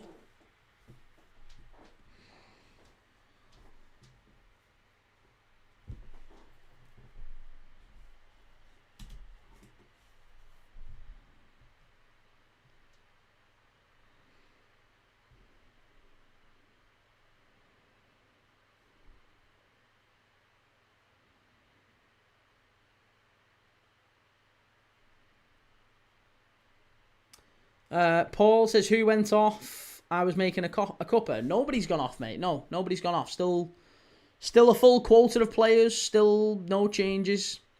Here's Bradley. Good ball in. Cleared away. Somebody's got to gamble there, I think. They've got to gamble. Well done, Conor Bradley. Really, really well done. Here's Wirtz. Kanate did well too. Here's Gravenberch. Boy says, why can you never give Arsenal credit? I've given Arsenal credit, mate. You've just said that you've got your 2 best centre-backs of all time. When you're talking about finding common ground, that's a very, very difficult stance to get on board with. You know that? That's a very difficult stance for anyone to accept, is you've got the 2 best centre-backs of all time and they've won rag all. They've won literally nothing. Absolutely nothing. And they've bottled the league title multiple years in a row. So in what world can you argue that they are the best 2 centre-backs of all time? Let alone the best 2 in the league. That's crazy. Ethan says, do you think Slot is a better manager than Arteta? Again, that's a ridiculous argument. Is anyone actually arguing that Arteta's better than Slot? Would anyone argue that? Would anyone try to seriously argue that? It's just mad. It's like me asking you, like, would you take this question seriously? Do you think Messi's better than Solomon Kalou? How would you respond to a question like that? You'd just be like, yeah, I guess, yeah.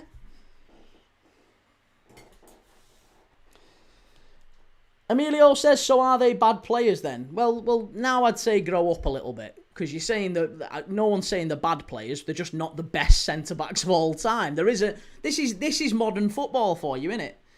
They're either absolutely the best of all time or they're crap, they're garbage, they're terrible. Sack them immediately. There is a nice, easy middle ground. I think Gabriel and Saliba are two of the best centre backs around in world football right now. I just don't think they're better than Virgil van Dijk. And I think that's a perfectly reasonable argument to have. That's a perfectly reasonable position to take. I don't think that's a ridiculous thing to say. Certainly not saying they're the best two centre-backs of all time.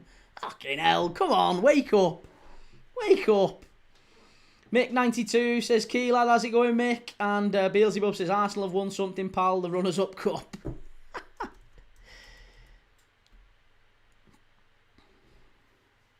Scottish GHK says, if Arsenal were more attacking and open, their defence would crumble. Hence the setup Arteta goes with, play the cards you've been dealt. Their defence benefits massively. And David Raya, by the way. I've heard lots of people saying David Raya is the best goalkeeper around. David Raya, Gabriel, Saliba, all of their defence massively benefits from the system that Arteta brings in. Very, very robust, resilient, organised. They're, that's as much due to the setup as it is the individual quality of the players. In fact, I would argue it's more so.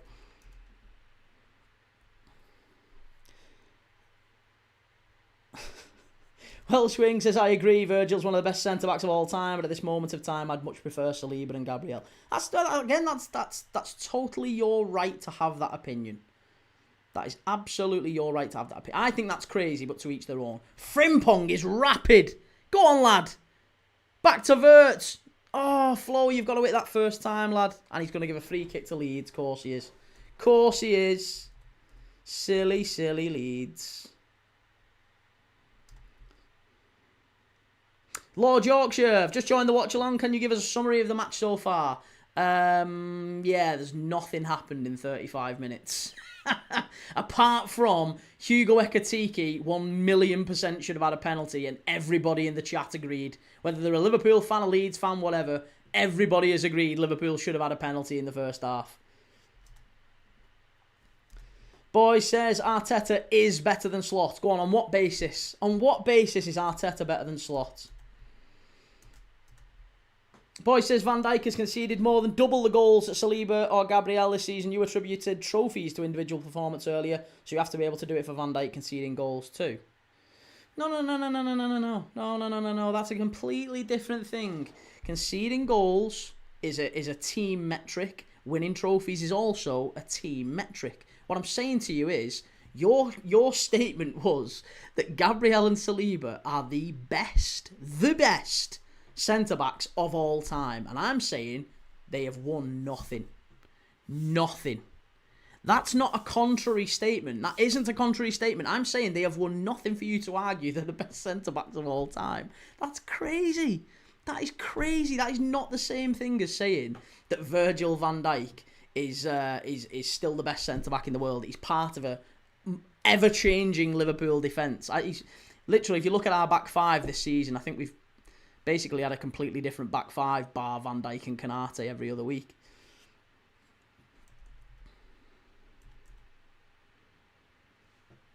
Like I said, I don't even think you'll find Arsenal fans who think Gabriel and Saliba are the best centre-backs of all time. I think you've got to be a little bit silly there.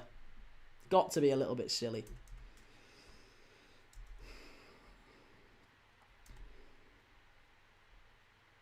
Ethan says, Sarah, Slot's won the league with Klopp's squad.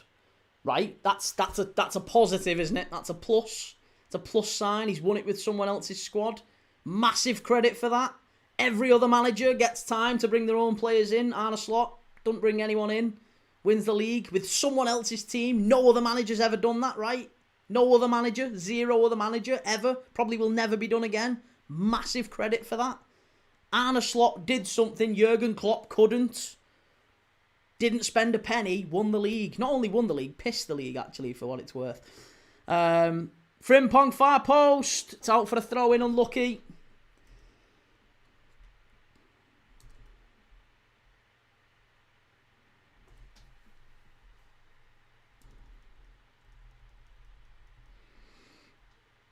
Welsh Ring says, as an Arsenal fan, I don't agree they're the best centre-backs of all time. That's a crazy claim, and what annoys me about our reactionary part of the fan base. It's mad. It's madness to me, that. That's crazy. Come on, Leeds. Listen, it's mayhem here. It's absolute mayhem in this game because we're not really seeing an awful lot from either side. Leeds are set up to take a point here. It's a proper away performance from Leeds so far.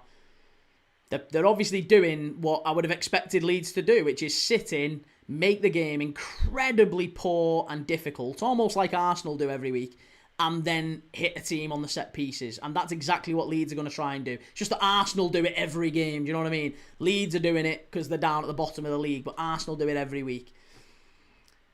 In the box, that's a foul. That's going to be a free kick. It is. Free kick on the edge of the box for Leeds. Oh, no. Head injury. Head injury. Well done. Well done. You've not given a free kick to Leeds there, have you? Surely. Surely not. Surely not.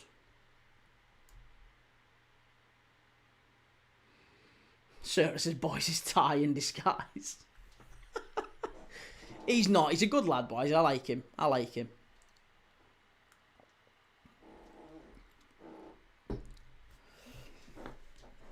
"1-0 to Palace." Kishore says, Anfield is a shit place to play football. When did you last play there, mate? Hey, we've got a professional footballer in the chat. Sobbers lies down here. It's a goal. Who scored for Palace? Well, we'll see it now here. The goals come up in the bottom left. Who scored for Palace?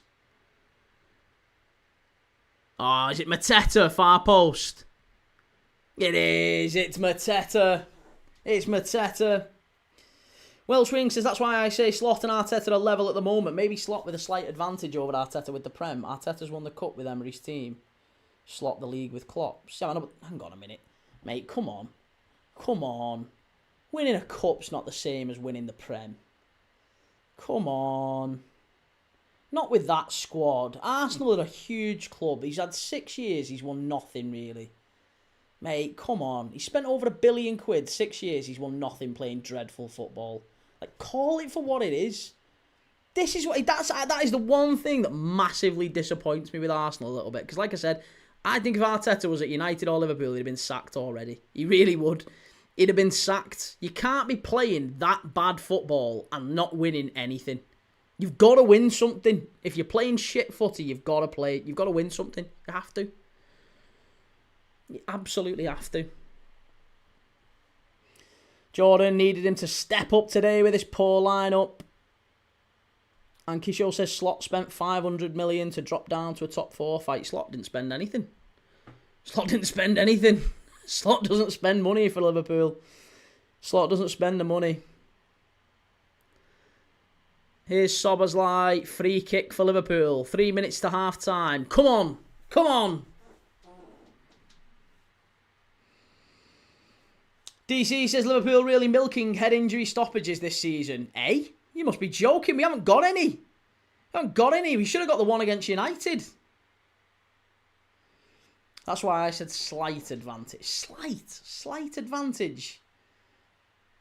You've got a guy who's been to a cup final and won the Premier League in his first season, not spent any money really, versus guy who has spent 6 years at the club, 1 point whatever billion, and hasn't won anything at all. Slight advantage. I think you're being kind there. Ethan says, does Slot not go down in the estimations after not being able to get a tune out of any of the new signings? Who's the new signings who he hasn't been able to get a tune out of? Frimpong, injured all season. Isak, injured all season. Kirkes and Wirtz, been brilliant in the last couple of months. Who else? Ekatike, best centre-forward start for Liverpool since Daniel Sturridge. So, one of the best centre-forwards we've had signed for the club at 30 years, my entire lifetime. One of the best starts any centre-forward's had. So, we're talking about not being able to get new players to chime and step in. I don't know what planet you're on, mate.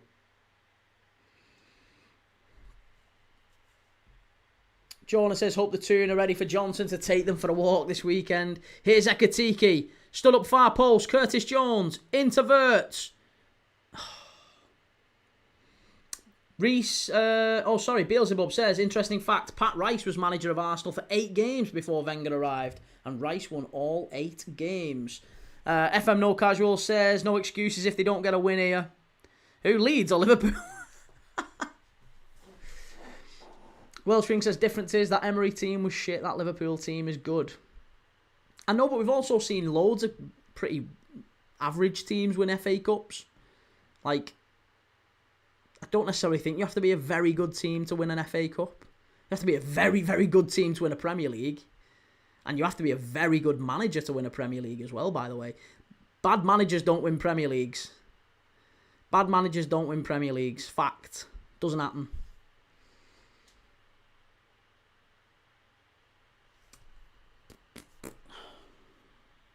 Yeah, Wigan, for example. Portsmouth as well, yeah. They weren't amazing.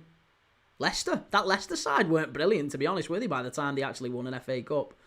Yeah, you can get to FA Cup finals. Millwall have been to FA Cup finals.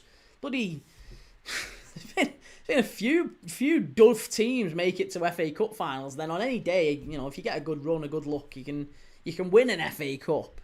It's still a huge achievement, by the way. I'm not downplaying that, Jordan, Palace fan. I'm not really downplaying it, I promise. But, you know, winning a league title over a 38-game season is completely different. Jordan says either Glasner has lied to Johnson's face or the fact he's met him personally, still joined is extremely promising. What, you think that's a sign that Glasner's staying, maybe? I don't know, you know. Beelzebub says Leeds are not going to roll over if they lose. They've got to go home down the Leeds to Liverpool canal.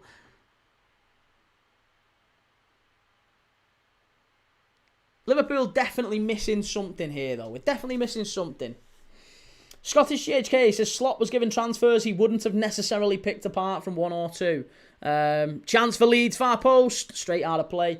I think he's had a word for this transfer window. Without some control, you can't blame the manager. That's it. I think if it was Klopp in charge and we'd been given these signings and we were in this position, I'd have had more to say about it.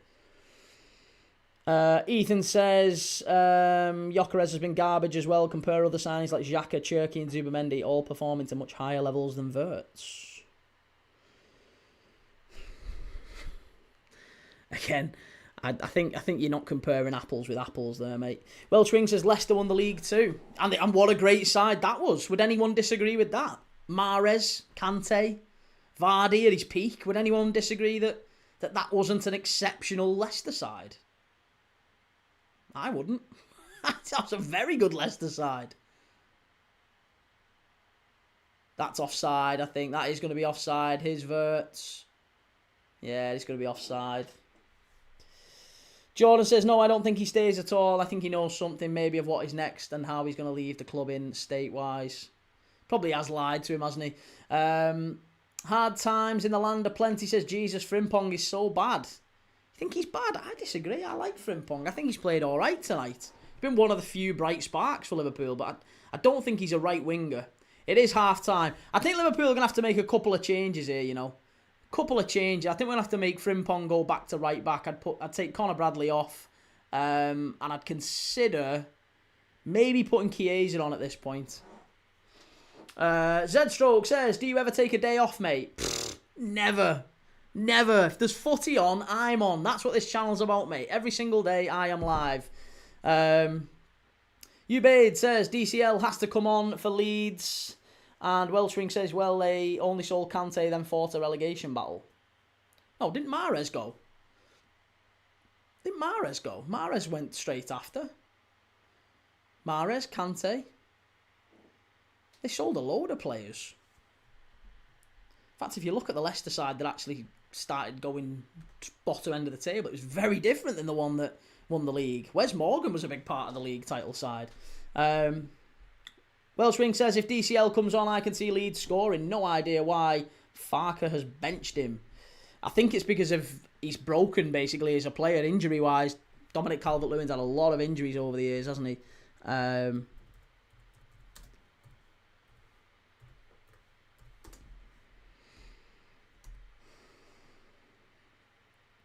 Beelzebub says Leicester side was not. Who was the manager that built that side? Well, yeah, but you can't... Listen, built the side. Many managers built that side. What I'm talking about is who actually managed that side. And Claudio Ranieri is undoubtedly a top manager. Don't think anyone would argue he's not a top manager.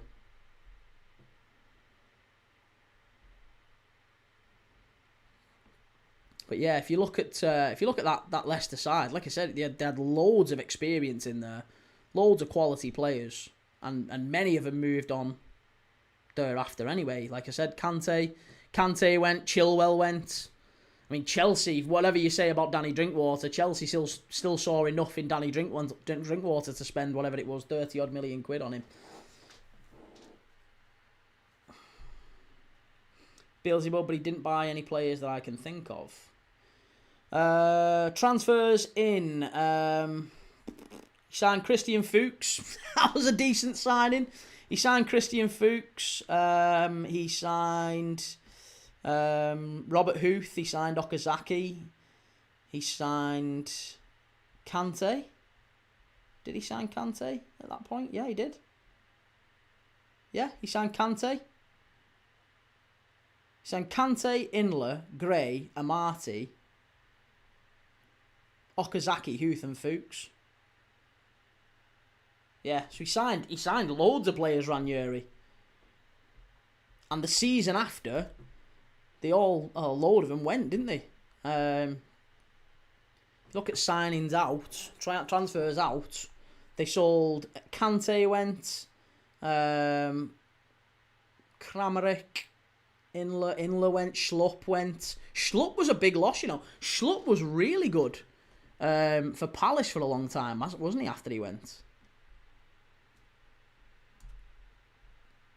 Boy says, Isak and Wirtz combined, dreadful business. Well, only if you're comparing them like 3-4 months after they've signed. Why would you do that? Why would you do that? Surely, thank you, Alway, forgot about the timer. Yeah, why would you do that? Liverpool have signed six-year contracts with Wirtz and Isak. We're not signing him off the basis of the next 3 months. Red Rebellion says all the teams lower half of the table play with 10 men as defenders and try and catch the opposition on the counter and set pieces. That's also Arsenal as well, though, isn't it, to be fair?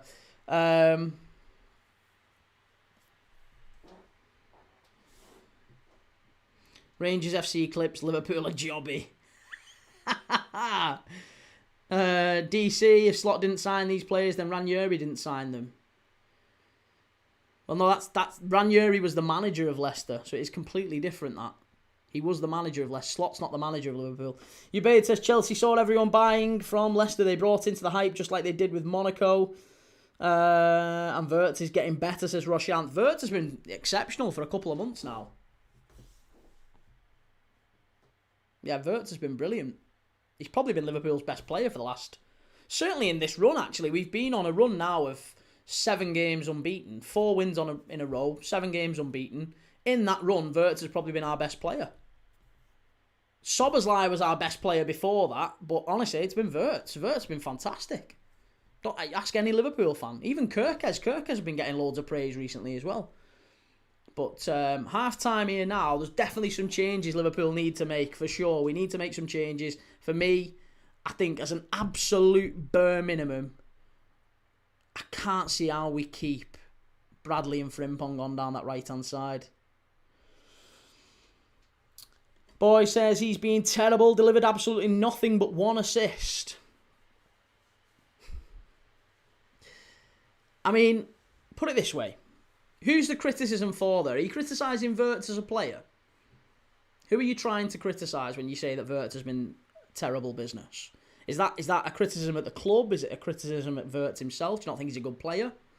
Are you arguing that Wirtz is a bad player?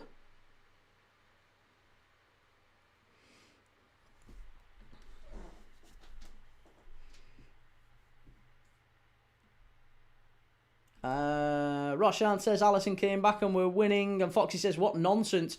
12th, 9th, 9th, 5th, 5th, 8th is battling relegation. What are we doing here? I was going to say, it's madness, isn't it? It's absolute madness.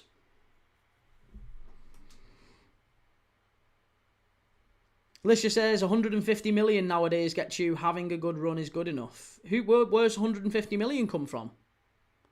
Where's 150 million? What's 150 million in? Is that South African rand or what? What's the 150 million? 150 million what? Chocolate kisses?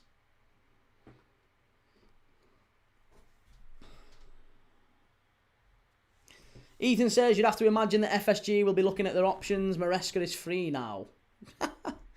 Yeah. Yeah, I imagine if they want a manager who can't win league titles, they'll go and get Maresca as well. I imagine. Something like that.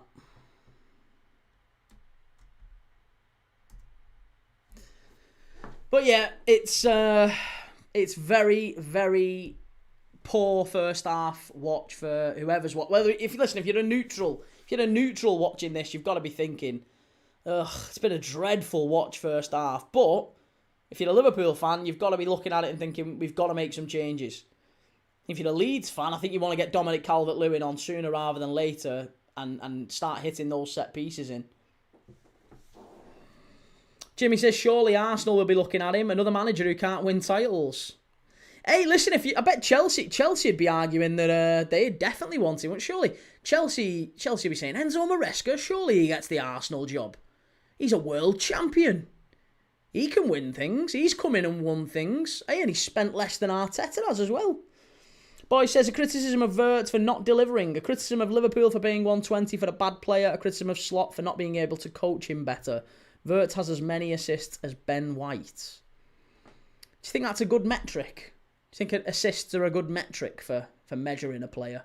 In the same way as you were saying earlier about maybe clean sheets not being a great metric for measuring the success of defenders, or maybe your argument is that trophies are not a good metric for measuring the success of a particular player.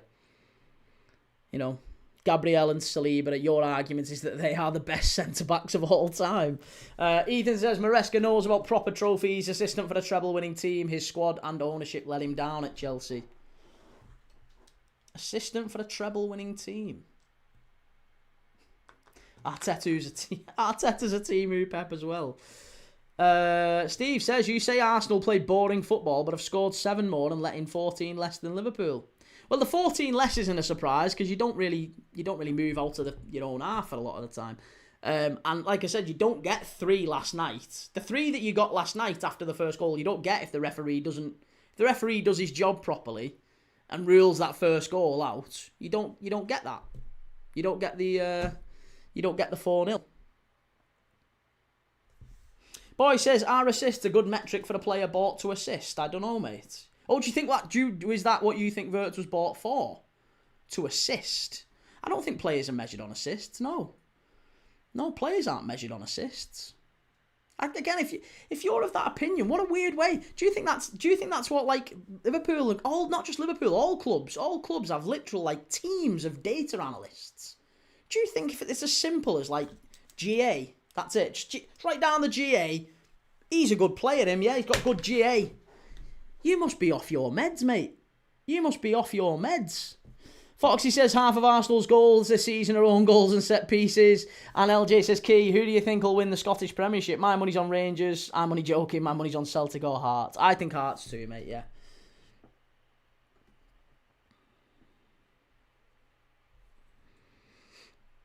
DC, but Wirtz is a creative midfielder, so assists would matter. Anyone can just pass to the wingers. Well, no, I think if you're looking at it over a long period of time, like a player, like a striker not scoring goals, fine, right? But a striker who's part of a team that is doing well and Bobby Firmino never really was particularly prolific, was he? It's a really false metric. There's loads of midfielders who are fantastic and part of really good, really top teams who don't necessarily contribute in either goals or assists. It's mad. It's crazy that people boil it down to this really basic thing and say, well, Wirtz hasn't got X number of assists, therefore he's a crap signing. He's 22. He's 22. We've signed him on a 6-year deal. I'm not saying he needs loads of assists, but I think he'd need to put up some good numbers. Well, yeah, listen, and to be fair, I'm not saying he doesn't need any numbers, but I would say he's like 4 months. He's 4 months into. He's not even 4 months. Yeah, 4 months into a Premier League career. Do you really think that's like? And I don't think that's an appropriate time to measure a player's contribution, especially in a pretty poor side this season. Let's be honest, Liverpool have been a pretty poor side. We are 4th in the table somehow, but it's been a pretty poor Liverpool side this season. I don't think that's a good metric to measure a 22-year-old player in his first 4 months in a new season, and a new team, and a new league, and all that stuff. Roshan says if GA is the metric, CR7 should be playing in Europe still. Well, yeah. Like I said, it gives. There's a lot of false narratives driven by that stuff. Dan, how's it going, mate? Good to see you. Dan plays YouTube. LJ says if Wilfred Nancy gets tactically outmastered by Danny Roll. And Ethan says the argument that Salah was benched and is being phased out so that Wirtz can become the focal point. If you're dropping someone who gets 40 GA consistently, then he needs to step up soon. Wirtz isn't a replacement for Salah. Yeah, Wirtz isn't a replacement. I don't know where you've got that from. The argument isn't that Salah was benched and is being phased out so that Wirtz can become the focal point. I don't think that's the case at all. Zstroke, where's the patience for Gyökeres? Well, Gyökeres is not a 22-year-old player, a young player, who's never played in England before, is he? Gyökeres was a player who was signed ready-made centre-forward. Bring him in to win the title, right? 26, 27, whatever he is. Played at the top level, scored at the top level. He's done it. He's played in England before. Like, that is the ready-made striker signing. Arteta's had 3 of them now, by the way, and he's got them all wrong. Jesus, Havertz, Gyökeres. Never managed to deliver a title with any of them. So, Gyökeres he's brought in, and Arsenal fans aren't particularly impressed with him. Like I said, he got two touches the other night. 2 touches. Pretty much the whole game. Gets dragged off. Jesus comes on, scores within 2 minutes. It's mad. Welsh Wing says Arteta is a mixture of 3 managers for me. Pep in terms of possession, Moyes with crosses and set piece, and Klopp in terms of the Firmino false 9 with Gyökeres. This is why he's flopped in the wingers. So, hang on a minute. That's mad. Why would he sign an out-and-out centre forward and try and play him as a false 9? That is a false. That is on Arteta. That's crazy. If he's not allowing Gyökeres to do what he did at Arsenal, it's mad. What he did at Sporting rather at Arsenal. That's mad. Why would you do that? Goliath says you don't like Gyökeres because he is Arsenal. That isn't true. I like Arsenal. Again, people will not quite understand that, but I do. I like Arsenal a lot, but Gyökeres is a bad signing, and I said that before the season started. 70 million, it's not a good fit. It's not a good fit. And it's the exact same argument with other players coming from the Portuguese league, to be honest. The same argument with Samu Omarodion at Porto.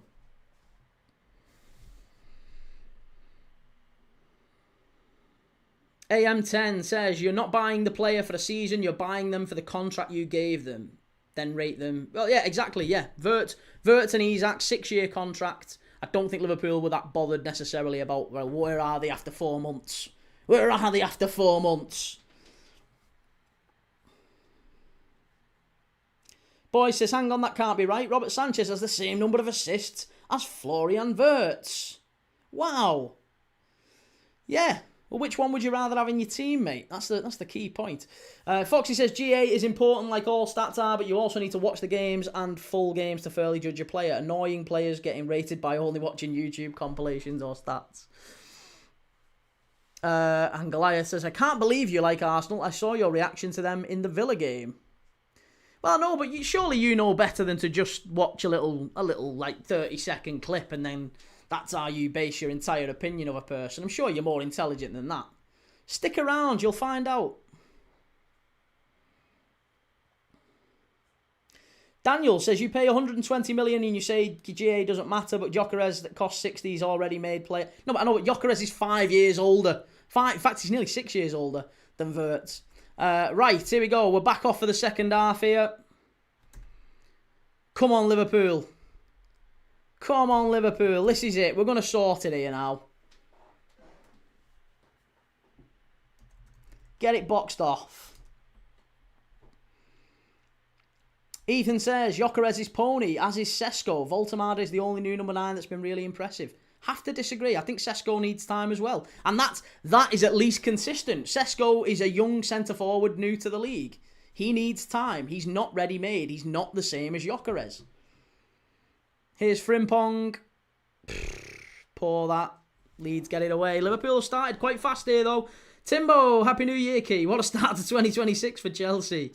It's mad, innit? What is going on with Chelsea, mate? And Scottish GHK says, Arteta must hate Arsenal fans given the playing style. He serves them up. And Welshwing says, none of the bought strikers have been impressive this season, to be honest. It's because a lot of teams aren't really playing with traditional out-and-out number 9s anymore. Like, João Pedro's been asked to do different stuff at Chelsea. He's been all right. Voltemade has been probably one of the best, as you said, since he's come in. He's done all right. I actually like him a lot, but even he's flattered to deceive at times. Sesko is getting a lot of criticism, but I actually think he's a good player. He's very young, very raw, and he's in a system that the manager's not quite got right just yet. So he needs a bit of patience. And Wirtz isn't he's not a centre forward. It's the same thing. Same law applies. Gakpo will come on and score. Watch this space, says Red Rebellion. Is Gakpo even on the bench? I thought he was left. Oh no, he is on the bench. I was going to say, I thought Gakpo was left off.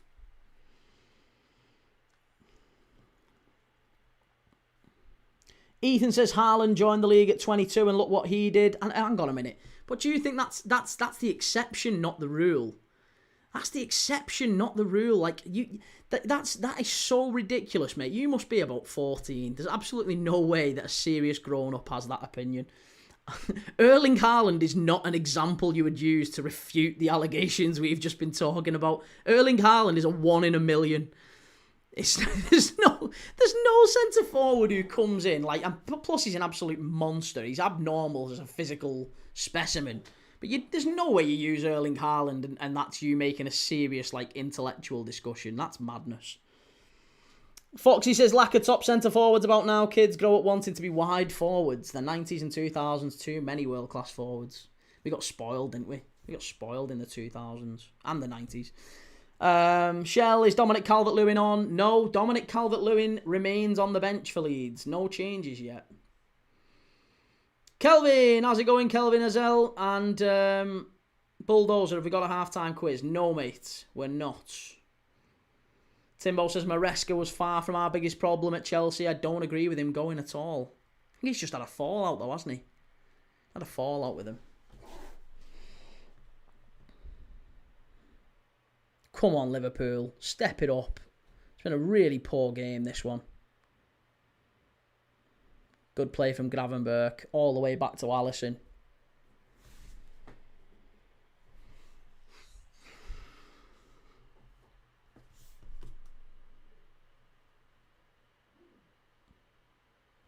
Welshwing says Salah, Haaland and Drogba were the only strikers in history that straight away adapted to the Prem. Drogba didn't. No, Drogba didn't score for his first 9 games, something like that. Same with Henry. Henry didn't score in his first 8 or 9 games. There's loads of players. The vast majority, actually. It's a rarity when players just come in and breeze into the... Especially young players.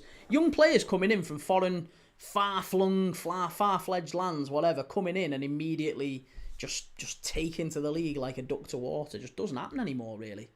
It's super, super rare. A lot of the best players, most of them, take a bit of time. Jordan says, shock, Palace sign an attacker and Mateta decides he doesn't want to be lazy and Pino actually looks like he has fluency. GTFC says, I take Dominic Calvert-Lewin to the World Cup if he keeps fit and his form. And Scottish GHK says, using Haaland as a point in an argument shows you've lost it already. Paul says, Henry changed from being a winger when he went to Arsenal. Yeah, I mean, he'd played both, though. He'd played both at Monaco and Juventus. I found it very interesting that Juventus just immediately, they wanted to move him on for Amoroso from, I think was it Parma or Udinese? I can't remember who they wanted to sell him for. I think they went, Juventus pulled it, I'm sure it was Udinese. They pulled Henry in and said, yeah, we want to swap you for Amoroso.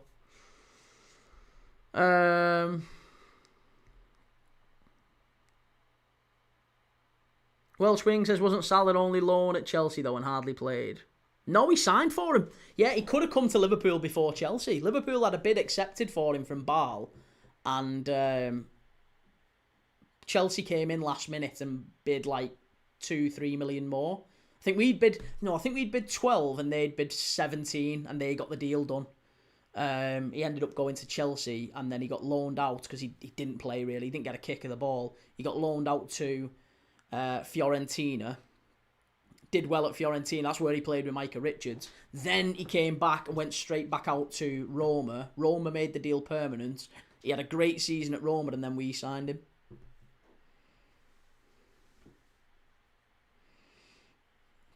GTFC says, Gay to Arsenal, 25 million. You heard it here, trust me. Gay's not going to Arsenal, mate. Gay's not going to Arsenal. There's no way Gay goes to Arsenal. Zero chance. Zero chance.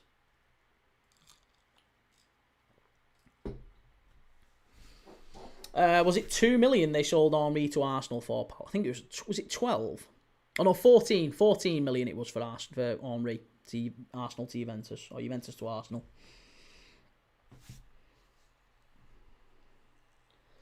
The Craigism says Gay wouldn't get a look in over Gabriel. Yeah, wouldn't start over Gabriel, wouldn't start over Van Dijk here, wouldn't start over Gvardiol at City.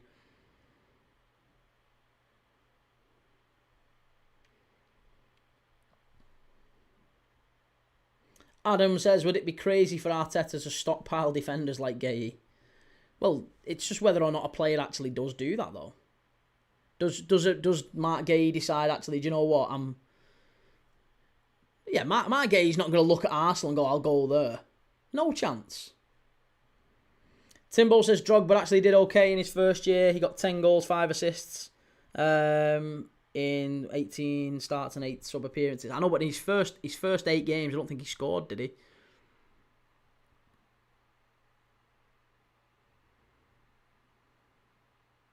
He's always used as an example of a player who didn't necessarily get an immediate start in the Prem. Henry, Drogba, Pires, Overmars, Bergkamp was pretty slow as well. David Silva was. Obviously De Bruyne, Salah. There's quite a few. Ekatike, corner kick, that'll do you, Liverpool, that'll do you. Vosstyler, why is Liverpool defensive? Oh, we're not defensive, we've had all the ball. Leeds are just very, very deep. Very deep. This is basically like Arsenal against Wolves, to be honest. It's like Arsenal v Wolves the other week. Arsenal took, whatever it was, 85 minutes to break them down.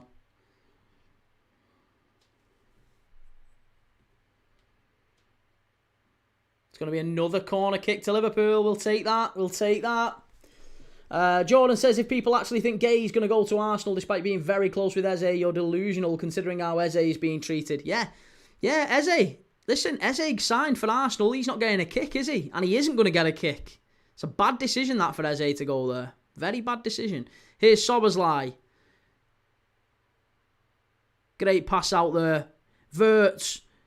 Oh, no, lay it off. What are you doing, Bradley? Oh, if it had just left that for Gravenberch. It's another corner. Unlucky. Foxy says, World Cup winner Givash was slow for us. Terrible. And Scottish CHK says, Gay's a bench player who'll get a loan deal immediately with a recall if a club that owns him has an injury crisis. Yeah, Chelsea. Chelsea's the one that springs to mind. Gareth says, we are so boring, mate. What are you expecting against 11 men sitting back, though, mate? Like, what are you expecting? This is what Liverpool faced under Jurgen Klopp as well. We just don't have the players like Klopp had Mane and Firmino to break players down. And Salah at his peak. We've not got that. So, I don't know what Liverpool fans are expecting here. Like, we're operating with a completely new front three. We've got Frimpong in a front three with Ekatike and Wirtz, none of whom were at the club last season. Like, what are you expecting? What on earth are you expecting? We've changed 40% of a title-winning side, and people are like, why are we not walking the league, though, again? Because we've changed pretty much the full league fucking title winning side.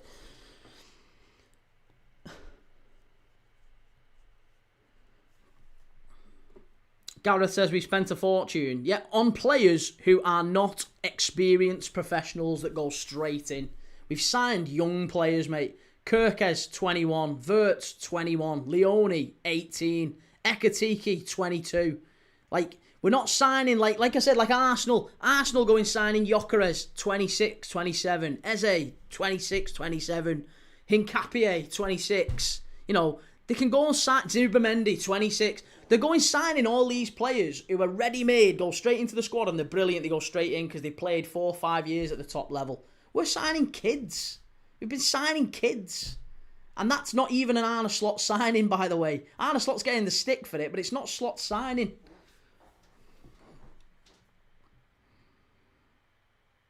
It's not that we are boring. That was your first words when you came in, though, mate. Your first words were Liverpool are boring. So which is it? Bladder says, this is exactly how I pictured this game going. We just need the late goal. Yeah, this is Liverpool as it was against Wolves in the first half. It's Arsenal as they were against Wolves, to be fair. It's City as they probably will be against Sunderland tonight. It's what happens when top sides play teams down the bottom end of the table. It's just what it is. And if you don't get an early goal, then the game becomes a bit of a dull fest.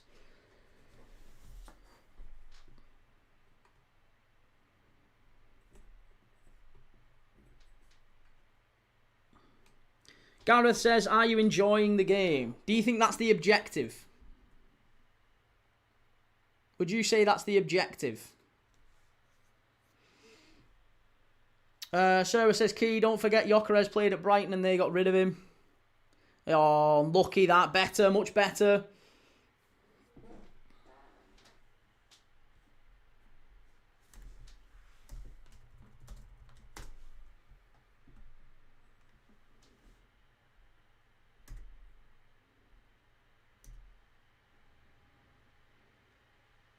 Timbo says Liverpool built their team by signing 24, 25-year-olds. Not sure why they've gone away from that. I think it's partially because we've looked at the market of 24, 25-year-olds and seen that it's very, very expensive. And we've just given Van Dijk and Salah massive, massive money.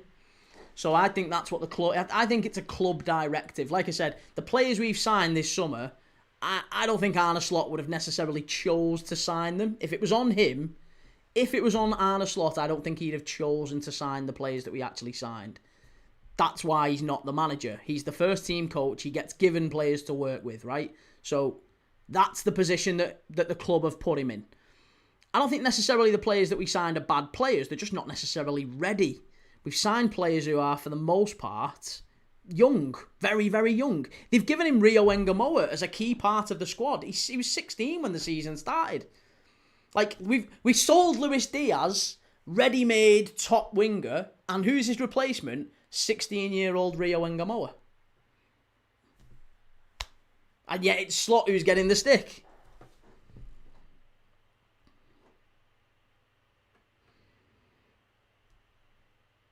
Adam says, I honestly believe Arteta was pressured to sign Gyökeres. He wanted Sesko, but his agent was greedy. Do you think they'd be any better with Sesko than they are with Gyökeres? In fairness, do you think that would change anything? Do you think that would change anything about the way Arsenal play if they had Sesko rather than Gyökeres? They still wouldn't be. They'd still be an eyesore to watch, wouldn't they? Let's be honest. 3-star Red says 1 Liverpool goal and Leeds will concede more. Well, that's what these games are often built on, isn't it? It's 1 goal in the game. That's it. Leeds score it and they probably get at least a point. Liverpool scoring, it becomes 2-3, 4-0. And then we can run around like Arsenal and go, oh, look at us, we battered Leeds at home. Well, you didn't. For 60 minutes, it was pretty dead, and then you managed to get a lucky one off someone's arse, and then you scored 3 more because they had to push out. Strike from Soberslai. Oh, unlucky. First long ranger there. First long ranger, unlucky.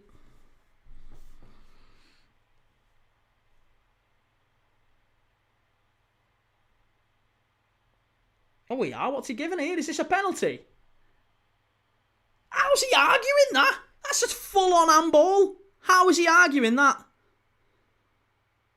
I mean, it probably came off Wirtz's hand, to be honest. Probably came off Wirtz's hand.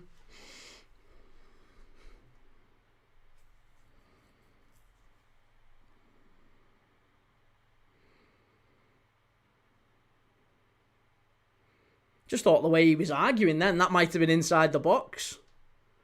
But no, free kick to Liverpool just outside, about 20 yards out, 20, 25 yards out. Take that, take that. Shea Tanaka winner. Tanaka winner. Right, free kick. Sobersley, Robertson, and Wirtz arguing over who's going to take this here.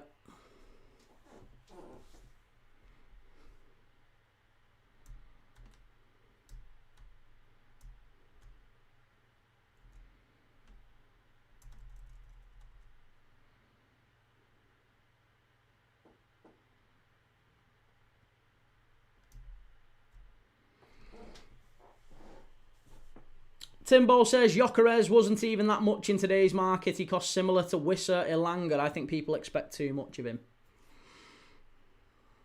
Well, this is prime Wirtz territory here.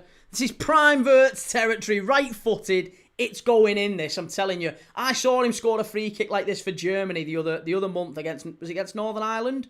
Right-footed Wirtz. Ooh, into the wall, unlucky. Back out to Frimpong. Kanate, Van Dijk. It's coming.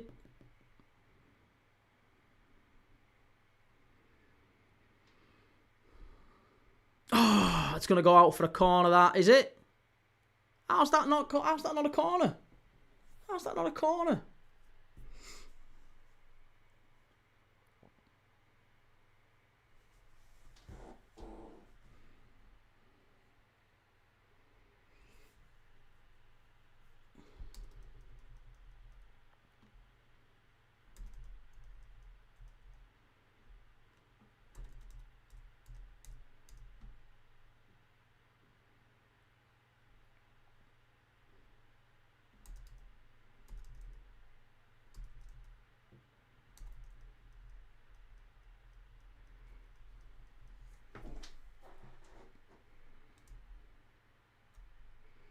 Jordan says, we definitely need signings. This bench is the worst I've ever seen, and the starting 11 ain't great either.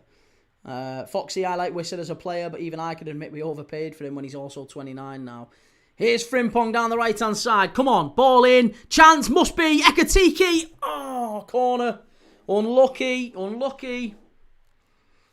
Adam says, why aren't Liverpool in for Semenyo? We don't need him. Don't need him. It's a mad, mad decision.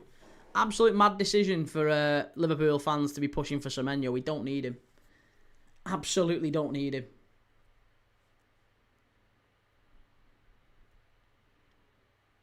Again, he'd be another player that would come in and would be sat on the bench. Oh, brilliant. Alexis McAllister coming on. What is going on here? Joe, I've no idea, mate. I've absolutely no idea. Timbo says Semenyo starts for Liverpool 100%. Who over? Doesn't start ahead of Salah, doesn't start ahead of Wirtz, doesn't start ahead of Gakpo. Oh, Frimpong, unlucky. Doesn't start ahead of any of them.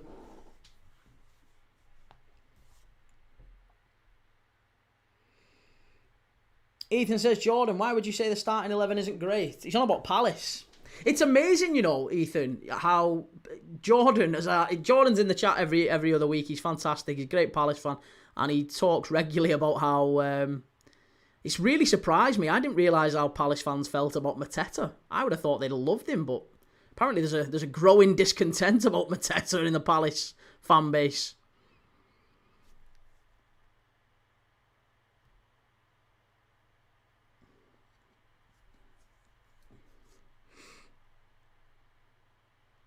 Timbo says Salah goes, doesn't start ahead of Gakpo. Come on, Key. How does he start ahead of Gakpo? Doesn't start ahead of Gakpo. Gakpo's brilliant. There's no chance he starts ahead of Salah, Wirtz or Gakpo. Not a chance. Absolutely no chance. Not a chance.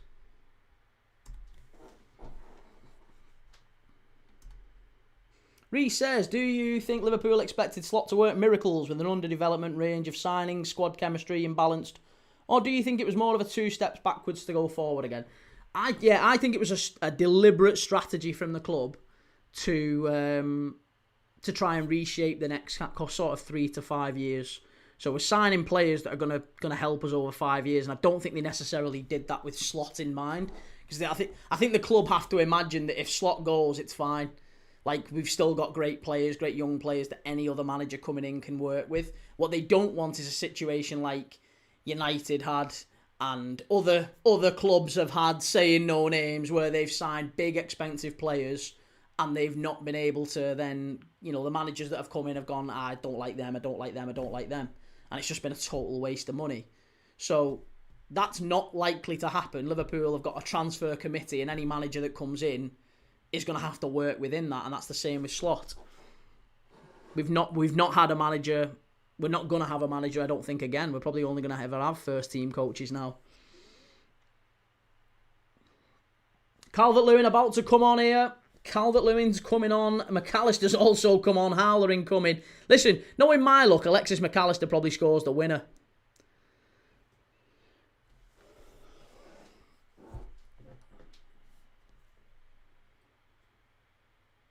Jordan says, it's not that we don't like Mateta or hold hatred, it's just the fact that he can't finish his dinner. We need someone who's going to take their chances because we aren't always going to get them. I know, but then on that basis, you need like the biggest, like the most clinical striker in Europe, surely. And Mateta, you're not going to get one more clinical than Mateta. I'm sure he does miss some chances, like. But Salah does. Salah misses a shed load of chances. Even more this season. Bulldozer says it's a club ethic, not a manager one. Yeah, that's it. Yeah, it is. It's about Liverpool building a team that can fit a plethora of managers.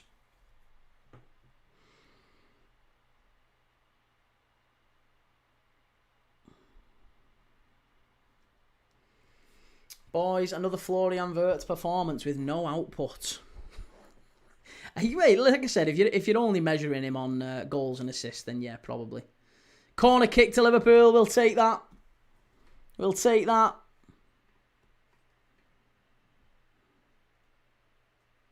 FM No Casuals turning up for the mid-table side is different than starting for the top 4. Semenyo isn't better. Thank you. Yeah, I'm glad someone can appreciate it. Cody Gakpo has been a match winner for Liverpool in massive, massive games. I just don't think Semenyo's the same. He's just not the same. Corner to Liverpool. Come on. Let's do like Arsenal and have one bouncing off someone's arse. And then what we'll do is, right, we'll add 1 or 2 more. And then we'll give it the big one. Like, we're playing unbelievably well. Like, wow, what a team. We're the best team ever. It's another corner to Liverpool off the far side. Here we go. Jordan says the difference is Liverpool get chances and constantly will. Palace aren't always going to be like this. Mateta's so good at holding the ball up. If he's got Johnson or Sarr behind him, he's good. Yeah, you definitely do need better option. I think Pino's started his Palace career well, but obviously I think he's going to be better next season, isn't he? Similar to Wirtz in many ways. Good young player, but needs time. He'll be better as the season goes on. Van Dijk header. Oh! Verge, you've got to do better there. Oh, unlucky. Off the corner, Verge headed into the ground. Good header that. Just wide of the far post. Timbo says, so Gakpo is better because Semenyo plays for Bournemouth. No, what we're saying is that the argument that Semenyo is better than Gakpo is flawed because Gakpo has done it at a higher level and has done it just as well as Semenyo for the most part. Semenyo and Gakpo got basically the same number of assists last season. Same number of goals and assists last season. In fact, Semenyo got less than Kluivert did. If we're talking just about goals and assists. Kluivert was Bournemouth's most effective attacker last year. No one's rallying around him. I just think it's recency bias with Semenyo. He's had a good start to the season, a very good start to the season. And he's versatile. He can play off the left, he can play off the right. So managers like him for that reason. But there's just no reason at all why Liverpool would pay 60 million, 65 million for a guy who's not going to start. He's not going to start at Liverpool.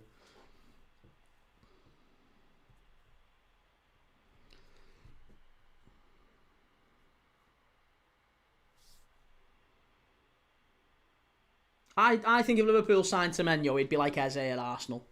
Eze would go to... He's gone to Arsenal, he's on the bench. He's on the bench, he's a bench player. It's probably a bad decision. He's made that one an emotional sort of, he's an Arsenal lad and whatever. But like with hindsight, I think Eze would have gone somewhere else. Because he's not going to get a regular start there. He's not the main player anymore like he was at Palace. He's a bench player. And to be fair, that's the case with a lot of Arsenal players, isn't it? Lewis Skelly's going to end up leaving there. Wanyuri's going to end up leaving there. They're not going to stay. There's no way they stay.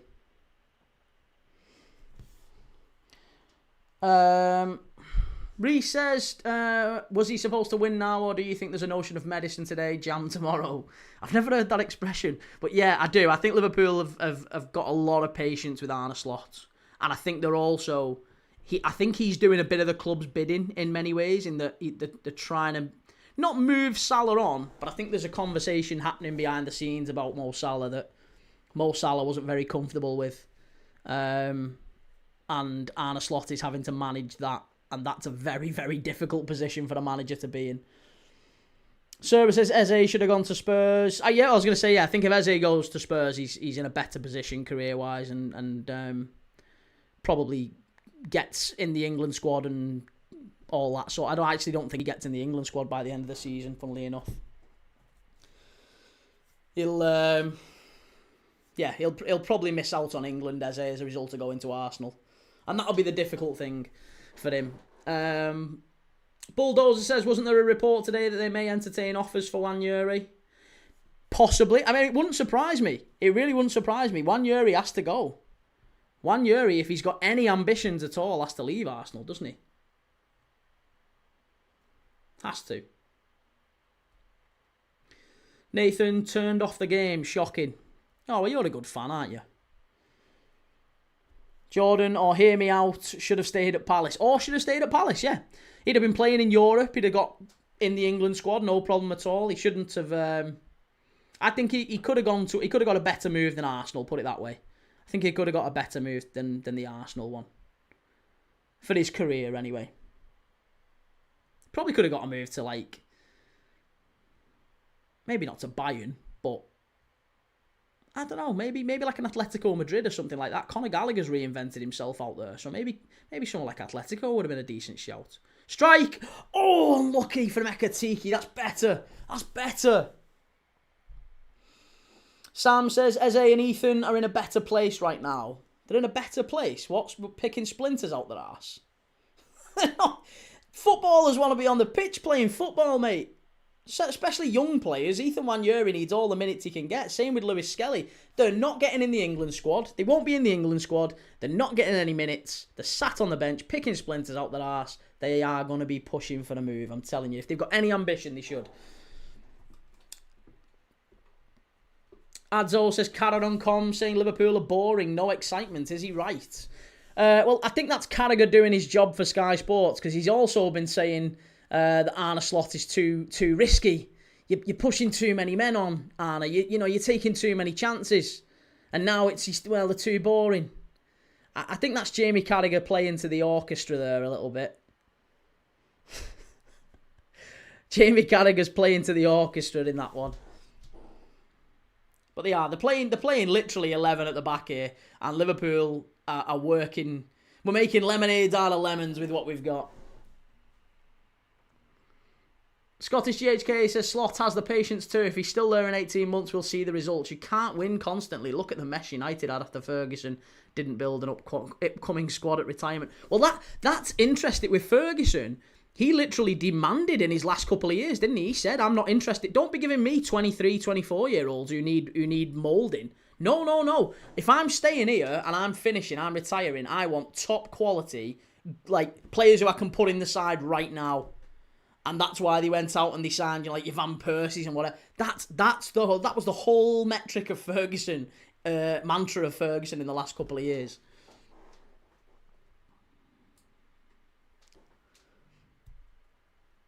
Greg says everybody can't be in the team, got to play the best player. True, Greg. No, I agree. Absolutely, that's very true. And Arteta can only pick 11 players.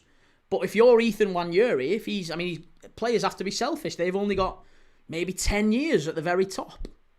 10, 15 years at the very, very top. They've got to play. They've got to think about every season. They've got to think about minutes on the pitch, progression, learning. They're not going to be doing that if he's sat on the bench. No chance. For Styler says Rio is needed for these type of games. I think we need Chiesa, and here he is. It is Chiesa. I was going to say we need work rate and intensity here. Chiesa's about to come on. This is good stuff. Foxy says Fergie left Moyes in a mess with the squad, although Moyes also didn't handle certain situations very well, like the Vidic Rio one. And Key, you've forgotten a big part of the Semenyo signing. Think of the long throws. Semenyo throwing it to Van Dijk, imagine. My club could never. We won't resort to this boo hockey, this absolute nonsense. We wouldn't resort to it. Jordan says should be 2-0 to Palace. It's headed behind. It's going to be a corner to Leeds here. It's going to be a corner to Leeds. Oh, Blake says drawing at home v Leeds. The fall is sensational. Drawing at home to Leeds.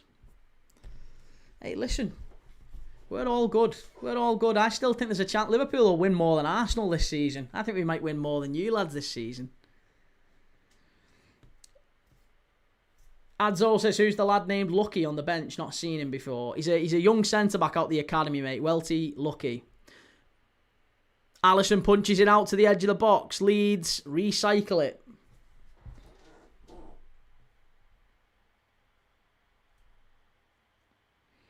Here's Leeds, left side. Big chance. Keep him out. Good lad, McAllister. Well done.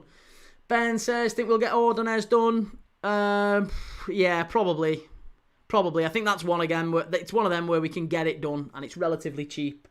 I don't necessarily think he's one that the club are absolutely, like, we really... I think we just really need a centre-back and he's a good young option that we can get relatively cheap.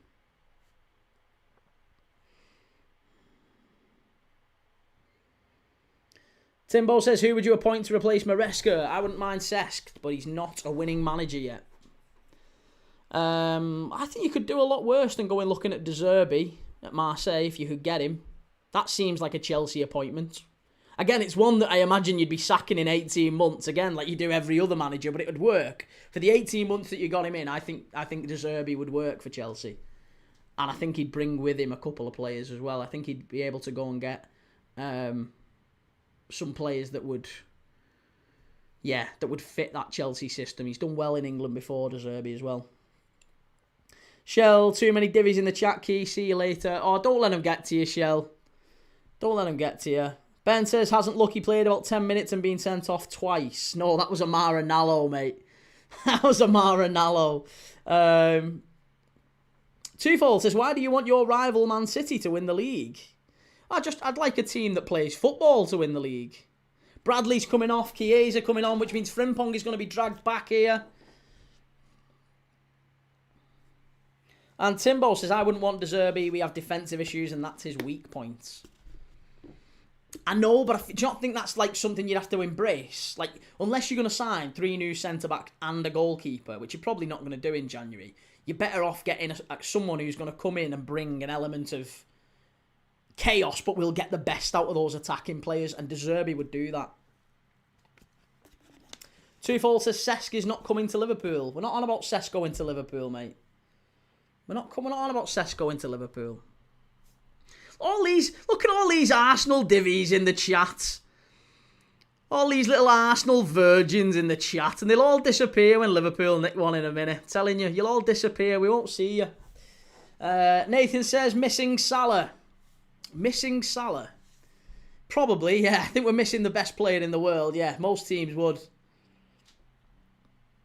3-star Red says, Forest transfer targets on day one of the window. Strand Larson, Jack Hinchelwood, Lewis Duncan, Sean Longstaff. Oh, God. That's a very Sean Dyche set of targets. Leeds with a long throw into the box.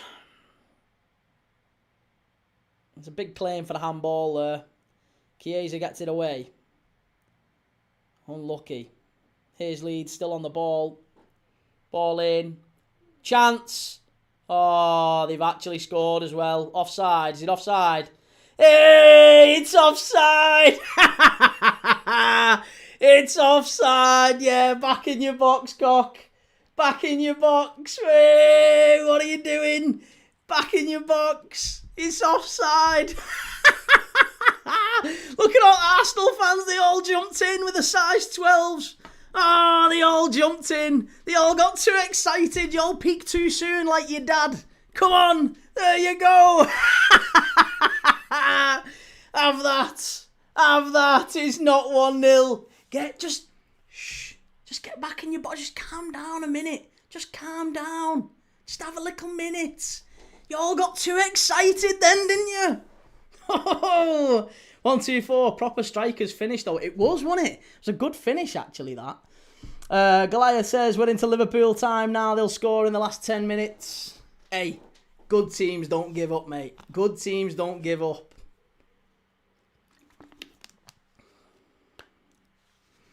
Get Dominic Calvert-Lewin on that plane. Jim says pool of shite. Joe says no need for the dad comment key. Sorry, mate. Was that a little bit too close to the knuckle? I apologise.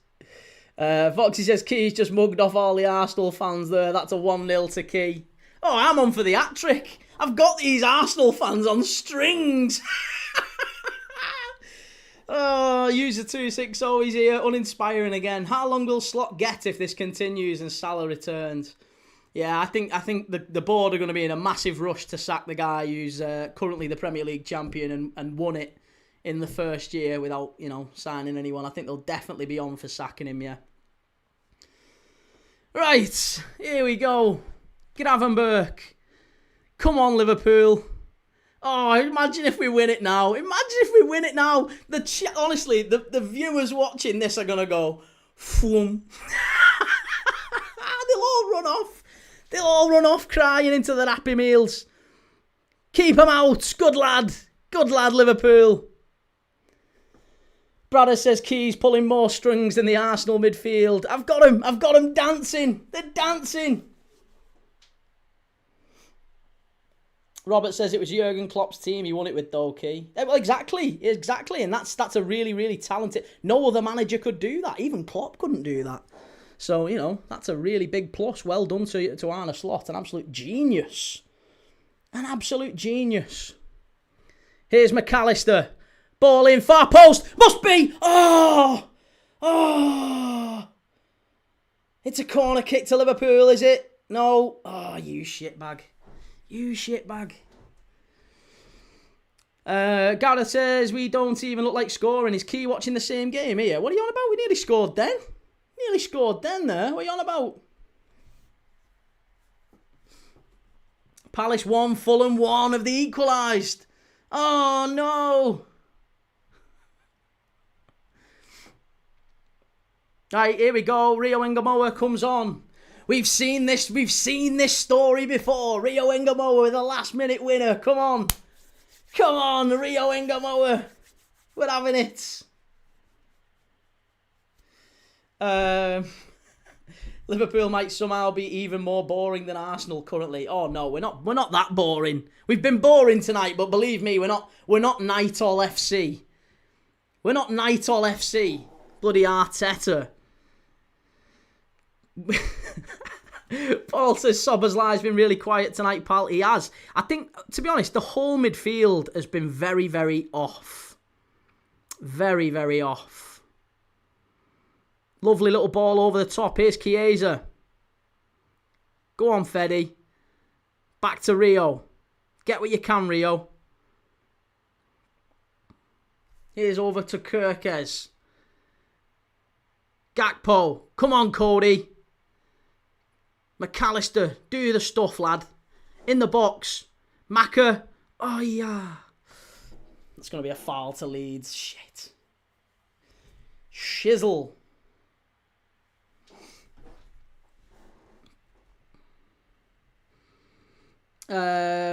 Mark says Liverpool so boring. Think? Nah, we're not quite Arsenal levels, but it has been a boring game. It has been a boring game, yeah. To be fair, Arsenal couldn't beat Leeds at home. I watched the Arsenal-Leeds game at home, and they needed a deflection and bouncing in off someone's arse for them to finally... Same as they do every game, to be honest. Bounced in off someone's arse, and then they scored 4 more after that because Leeds had foot push out. So it's the same thing again. If Liverpool had pinched a goal in the first half, we'd have gone and ran away with it. It'd have been 3 or 4-0. But I still think we've got it. I'm telling you, I fancy a little late winner here. Little late winner for Liverpool. It's coming. Gareth, is any team exciting to watch this year? I can't think of any. There's not, is there? No, it's a lot of direct football, long throws into the box. It's all that stuff. Yeah. Shay, at least you beat Wolves. Yeah, well, we beat Wolves scoring goals ourselves. Funnily enough, we didn't need 2 own goals to beat Wolves. You know what I mean?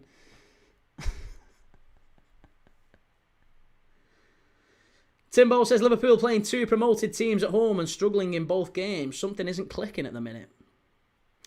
Well, I mean, we've played Inter Milan at the San Siro and won though as well, and we've played Brighton and played really well, and we've had moments in other games. Chiesa, far post, Ekatiki. That's poor, that. Poor. Rich, who'd you rather win the league? Man City or Arsenal if it came down to it?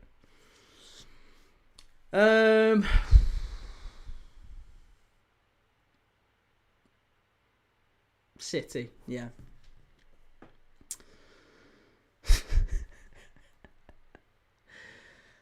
Nathan, embarrassing if we don't win. Why is it embarrassing if we don't win? Why is it embarrassing if we don't win? I'm sure these people haven't been watching football longer than like 6 months. I'm sure you don't have a God-given right to beat any team, Don't have a God-given right to beat anyone. You'll lose games of football that you maybe deserve to win. You'll win games of football you definitely didn't deserve to win. That's how football is. Any team can beat anyone on any given day. And sometimes if a team comes, like Leeds have today, they've come here with no intention really to play football. Fair play to them. They'll probably, if they get a point, then that's job done for them. That's job done. They'll be made up with that. They'll be absolutely made up with that. It's a great result for Leeds. Chiesa, ball in. Unlucky.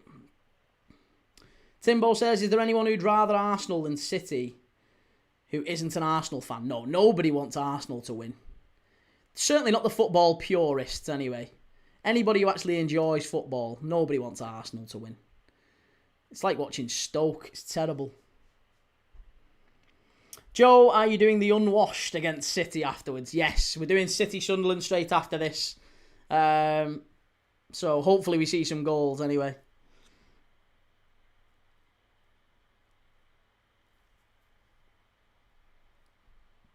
Be yourself, Dylan. Prediction for the City game. I think City 2-1. Yeah, I think City win that one 2-1.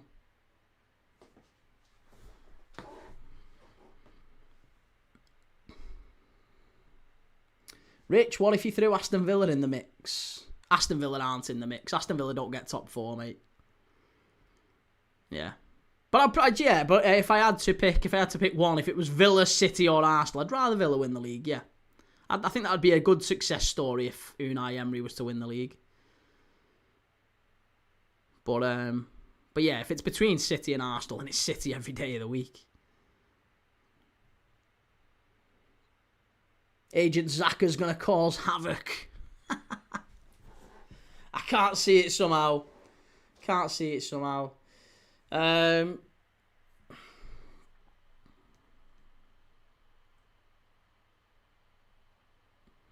Sheffield United are 3-0 up. Nice. Oh, it's a Leeds throw-in. Shocking.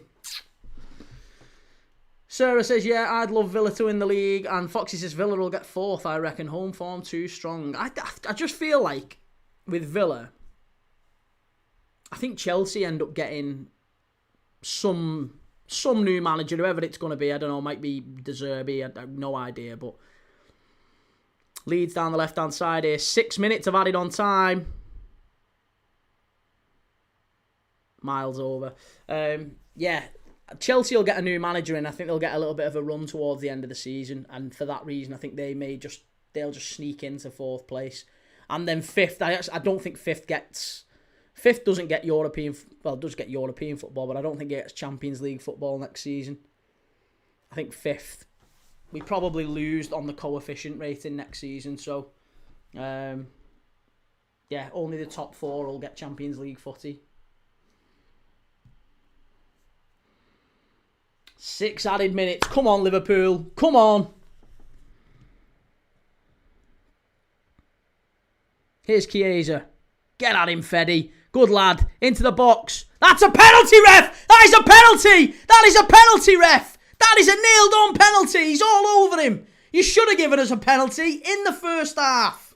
Should have been a penalty in the first half. He gets back. Look at the state of that. Look at the state. Ref, how are you not giving that? He's all over him, and then he gets into the box. Ah, that's a pen, that. That is a clear pen. It's a clear pen every day of the week, that. But he's not going to give it. Soft. Tanaka coming on. Oh, good grief. Reese, I'd rather Arsenal just for a change. Plus Arsenal's style of footy shows there's more than one way to skin a cat, so to speak. Used to like City in the main road days, though.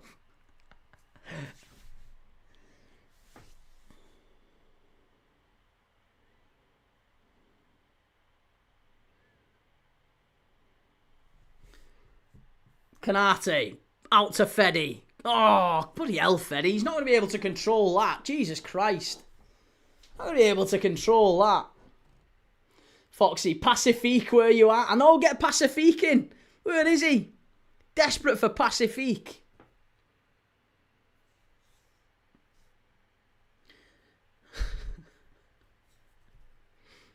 Bruce, I don't ever want to hear you say a word about Arsenal. Well, there's one easy way to do that, Bruce. I'll give you one surefire way to stop that happening. Have a guess what it is.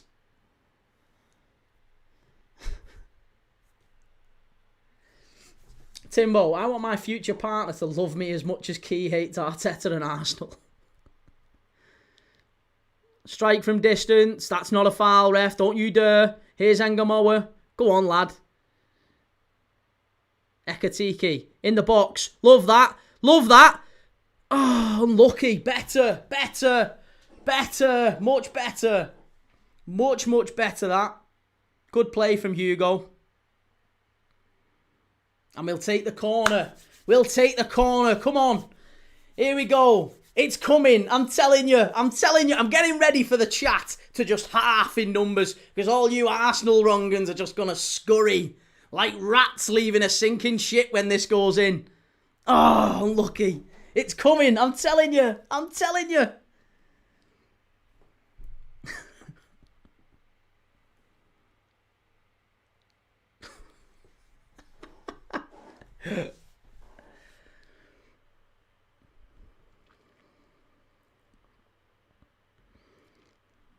Here's Canate. Got 2 minutes left here. 2 minutes to go.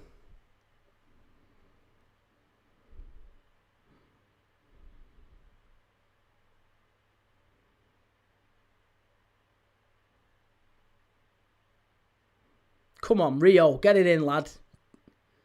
He's onside. Cody, get it in. Oh, Cody, you've got to do better there, mate. Got to do better. 90 seconds to go.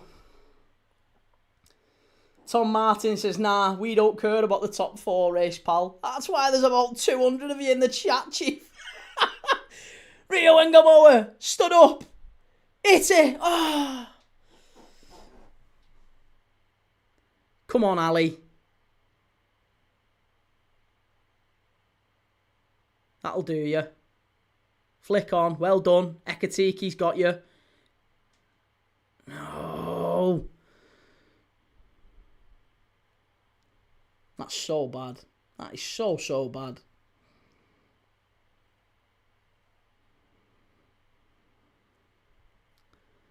"60 seconds. 60 seconds here. It's coming.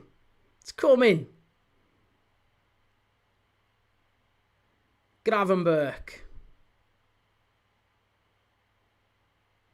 Oh, that was better. Unlucky. That was all right. Shit. 40 to go. 40 to go. 40 seconds to go. Drop 2 points here, pal. Hey, listen. It happens.